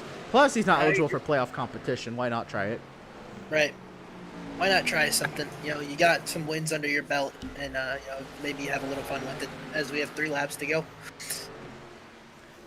Yep, we're coming around to 1 mile left here in Pensacola, Florida. Five Flags Speedway put on a very intriguing show. This is not the race a lot of people expected. James, he expected a race like this, and you know what? When it's all set. These settled. guys are good, man. These guys are good. Right. That's all I like to say. Holt will take the white flag. What a race. Yeah, I agree, guys. What a race. Now, what is going to be interesting, only 3 lead lap finishers if Malika and Kazi come around and finish. But for the second time this season, Greg Holt will be a winner in the Outlaws Sim Series. It'll be here at Five Flags Speedway. Malenko will come home and snag a podium. It'll be second place for Malenko, finally on his ground of short tracks. And Joseph Kazi, the final lead lap finisher in third, and service is going to go round after the checkers. Wow, good run, man. That was a heck of a race. Yeah, that was a good race from Greg. You see Miz and Berger giving him congratulatory door checks. Malenko as well. And Holt burning them down on the front straightaway.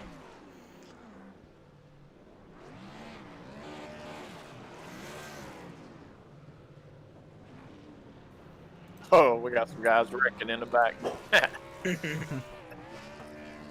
Oh yeah, there's some wrecking going on in the background. That's Max. They're just having fun back there. I think those are the Swift boys going at it. Well, we'll get some interviews lined up. The podium finishers all getting interviewed here in the next few moments. And Monty Champ says, "Nice one, Kazi," as Greg Holt puts it into a barrier.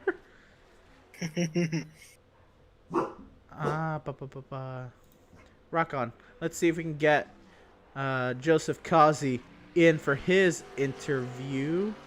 Yep, have to pull him up from a little ways down on the Discord, but let's go ahead and talk to him. Third place finisher Joseph Kazi. Joseph, the last driver on the lead lap. It's not often you hear that, and you're getting a post-race interview. I know. That is crazy. But yeah, how was that race? That was insane. In terms of what we expected to what actually happened. A lot better than what I was expecting. To be honest.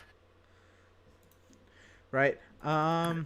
So, I think the biggest thing was you and Seth were getting at it again. Not anywhere to the extent of Lucas Oil, but there's a little bit of short track racing. You know, the rubbing, which you know that's short track racing. But what's your view on everything that went on with the 77 today? He just wanted to dive it off into me. I'm guessing he wanted the spot so much to just me passing him back near the end of the tire run, and then he tried to dive it off into me again. But yeah, he hit the wall. So, right. I mean, that's the way he wants to race. I guess we'll have to race that way. I don't want to race him that way because I passed him clean when I passed him back. Right. So as far as the race, was there anything you had for Malenko and Holt? Nah, they were out. They're checked out. Fair enough. So the strategy call. You had came in on lap 147. drivers have went out to 185. What do you know about the two differences in strategy? I mean, that is about 35 lap difference there. Yeah, tires were a big deal at the end. They were just gone. Even though they weren't gone, hell, they were 70 something percent. But like they just felt like there wasn't nothing left to them. Right? Were you worried at all if that you weren't gonna be able to snag a podium? You know, with Schaefer and service, or did you know they could not go to the end? I was just hoping that we wouldn't, like, I didn't know if they were saving or what. I was just hoping there wasn't gonna be a caution. Didn't need a caution. Right. So us three were up front. And I knew we were gonna catch back up to them. It was a matter of time. Right. Cool. Jacob, you have any questions for Joseph? Yeah, I got one for you, Joseph. First, I'm gonna ask everybody I think I interviewed today. How do you feel after this race?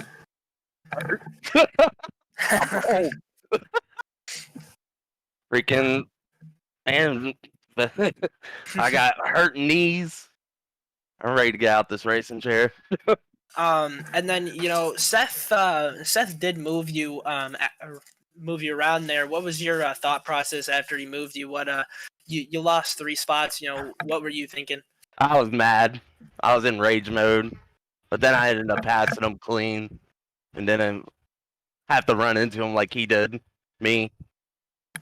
Did you ever have any thoughts of maybe giving it back to him, or just try and pass him clean and it is what it is? When I passed him clean, I wasn't gonna give it back. You could pass me clean for it, but I mean, he kept trying to dive it off in there. It seemed like to me. Other than that, well, it's clear you two aren't on each other's nice list. Good finish today. Yep, definitely so. Eddie, any questions for Joseph? Oh, he left. That's all right. Anyway, good run for you, Joseph. What are you feeling out of Myrtle Beach? I don't know. Haven't even probably raced there but once, maybe. We'll see. I look forward more to Wilkesboro. Oh, that's gonna be a blast. Right on. I look more forward to that track. Right on. Well, congratulations on the podium. Third place finish. Last car in the lead lap. That's an award out of today's race. Definitely so. And yeah, best of luck to you at Myrtle Beach. Appreciate it, Emerson. Yep. Good luck, Joseph. Thank you. Rock on. And that was third place finisher Joseph Kazi. And I feel like it's been a long time since we've interviewed this driver, but driver of the number 7 Malenko. A podium at a short track. I know second isn't what you want, but how do you feel? Sad. Fair. Fair enough. Did you know it was over when Greg Holt pitted? He pit, but I don't. He was only a second ahead of me. I don't know if he took 2 tires, but I don't know how he went from a second to 7. If he was a second ahead, I think I could have beat him because I did catch time on him. I went from like 8 seconds back to like 6. So I don't know how he gained like 7 seconds from pitting. Yeah, I'm not entirely sure. I assumed it was just in and out laps, but I have no. I doubt. I'm just getting. I was like getting a better in and out lap. Doesn't do 7 seconds. I'm guessing he took 2, which probably was the better. Like tire fall off wasn't like dramatic. Like it wasn't. That's fair. Yeah, Kazi just said his tires were at 77, so they probably could have gone another 50. That being said, when you were catching Greg Holt, did you have it in your head that this was pretty much your race before the pit stop? Oh, when I was close to him before the pit stop, I was like, I got this. I came from 10th all the way to 2nd. He's only a second ahead, was 5 seconds back when I passed Seth for 2nd. I was like, this race is mine until we hit pit lane. All right, and then I know you're in that same channel as Schaefer and Max and Seth. That strategy with the discrepancy of 35 laps or more, really 38 Oh, laps. I let them know as soon as it happened. Before they were talking about staying out to the fuel right now, and I was like, that's brain dead moves.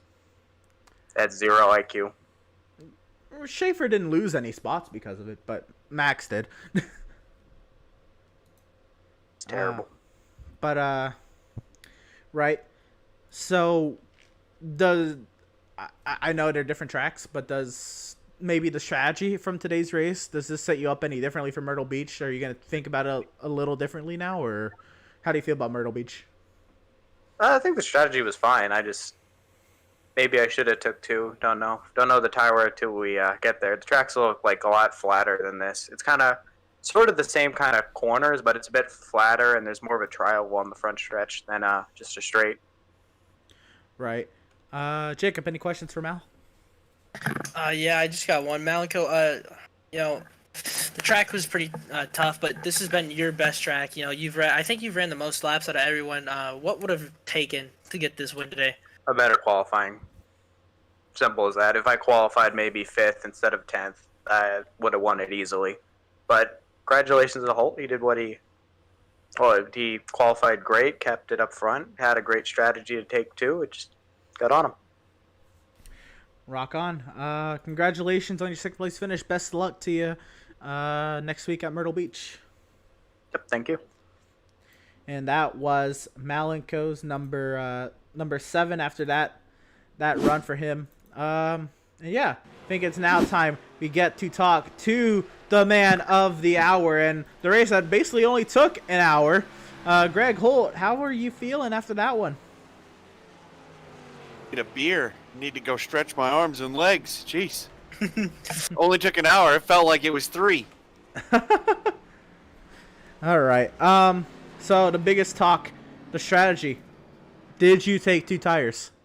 4. You took 4 tires. Yes, sir. Wow. 13-second pit stop. I just got in and out way better than the guy behind me. I was gonna say you gained like 6 or 7 seconds. It ended up being about 4. I was like 1.5, 1.6 ahead, and then when I came out, and you got to figure the outlap, you're gonna be about 1.5 seconds faster than him too. So new tires, he ain't making that time up. Fair enough. All right, so let's talk about the race. We talked to you obviously during the only caution of the day. First, caution count, was that what you expected? No, it is not. I'm glad that it happened that way, but yeah, it was not what I expected. I kind of burned the stuff up in that first run, and then I made sure to take care of it, but I got wicked loose going into one corner, and then I lost like 3 seconds of the lead that I had in one corner. I had to basically almost stop to save it. Yeah, we saw that. We were watching the replay of another accident that had happened on the front straightaway, and I looked over at my timing and scoring, and I saw you at 40 miles per hour. I'm like, oh, they threw the caution. And then we go back live, and you're still hauling. I'm like, oh, they didn't throw the caution. Yeah. I just had to get on the brakes, man. It was either that or loop it. And I was like, oh, give up the time, but instead of trying to push it, otherwise it would have definitely gone around. Right.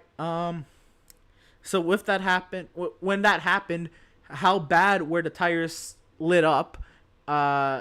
Because it looked like you were continuously losing time to the 7 after that as well. Yeah, I was biding my time. I was just trying to give the tires a chance to cool off because it was just getting real loose, getting into the corner. So I wasn't pushing it. I was watching it. I knew had when he got close to 1.5 seconds away from me, and I was gonna duck into the pits and go grab tires, and I figured that they would all follow suit behind me. Oh, that wasn't the case for a couple drivers. 38 lap difference between when you pitted and when the last car pitted.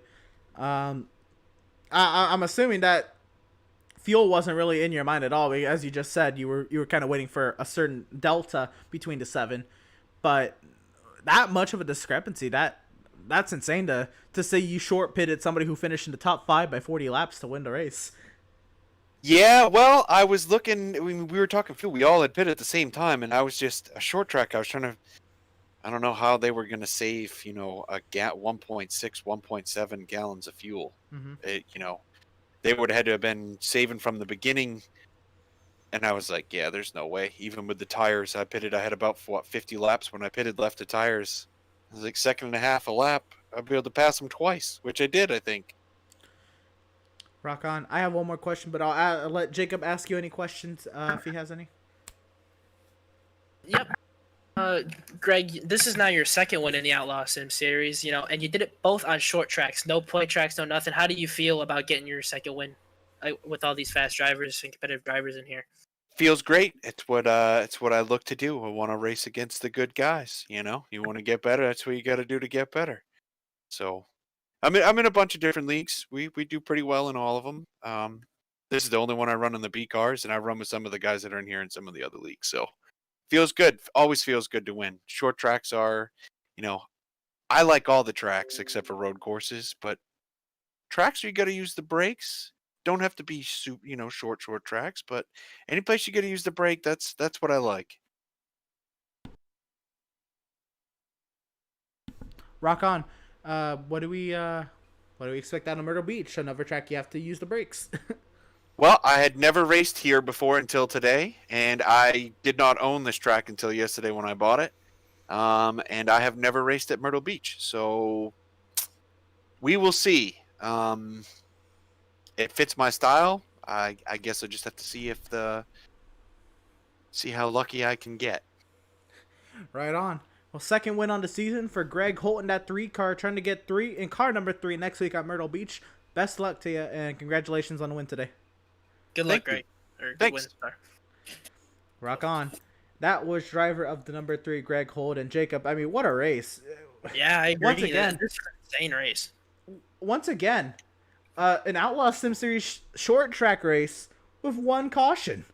Yeah. That's crazy. I think, I don't know, I'll ask you now, was this the shortest broadcast we've had so far this season? This season we've had about a 2.5 hour broadcast. This is clocking in at 2 hours and 2 minutes at the moment, and we're just gonna do an outro. So yeah, this will be one of the shortest. Wow, that's insane. What a race these guys put on today. That is for sure. And yeah, let's go through some of the results, shall we? Let's see how it all finished. There's only 3 cars in the lead lap, but a lot more than 3 cars in the race. And yeah, top of the charts, of course, Greg Holt with the win, nearly 7 seconds ahead of Malenko. Joseph Cossey comes home third, 14.5 seconds back, and that's it on the lead lap. We fall down to 4th. Reese Schaefer 1 lap down. Brandon Richardson, get in there with that top 5. It'll be P5 for the 29 of Richardson. He'll be 1 down along with Joshua Gaffright, Max Service, and Devin Smith round out the drivers on that lap. Smith 8th. Seth Berger will come home 9th, so good top 10 for Berger Nation. He had an accident, so good on him to be able to recover and stay in the top 10. Jeremiah Stutzman said he just ran out of fuel on the final lap. He'll come home 10th, 2 down. Kevin Thompson 11th, 2 down. Andrew Pratt 12th, and Joshua McClune. Andrew Pratt 12th. That'll wrap up 2 laps down. McClune comes home 13th, 4 down after his couple accidents. He was on the same lap as Farron Elam Jr. Adam Gardner comes home 15th, 5 down, along with Eric Peck and Adrian Schumacher. Matthew Setzer comes home 11 down in the 18th position. Miz 14 down. Velzy 83 down in 19th. Velzy 83 down 20th. I'm sorry. Matthew Setzer there in 18th. Miz in 19th. I got to read these right. Kyle Lingerfeld 21st, James Filippi 22nd, Tyler Markle 23rd, all triple-digit laps down. Yeah, Markle, out 15 laps into the race. That is not what we expected. Yeah, I agree. Markle, before talking to him, did say this track was going to not be good for him, and but we did not expect a 15-lap exit. Yeah, that was quick. Hopefully he can brush up a little bit and see what he can do at Myrtle Beach. But before we go, we have to, of course, mention today's charity, the Mito Action. And their mission is to improve the quality of life for children, adults, and families living with mitochondrial diseases. Through the support, education, outreach, advocacy, clinical research initiatives, and by granting wishes for children affected by mitochondrial disease.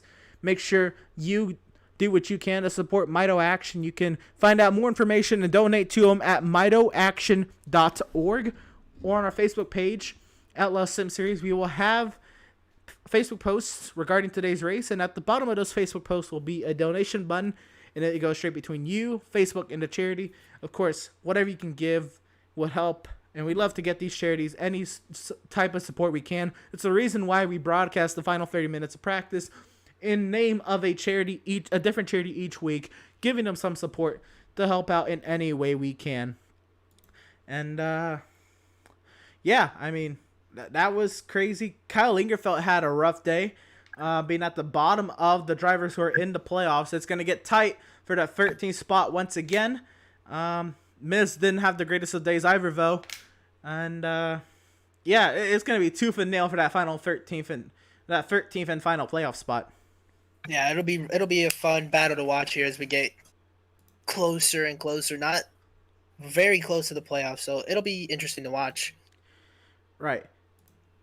Well, that's going to conclude our coverage for tonight's race here at Five Flags. Congratulations to Greg Holt on his second ever Outlaws Sim Series victory. Make sure you tune in next week, Wednesday, February 10th, 7:30 p.m. Eastern Standard Time. The Outlaws Sim Series hits round 24 at Myrtle Beach. We continue to run to the playoffs. 3 races remaining.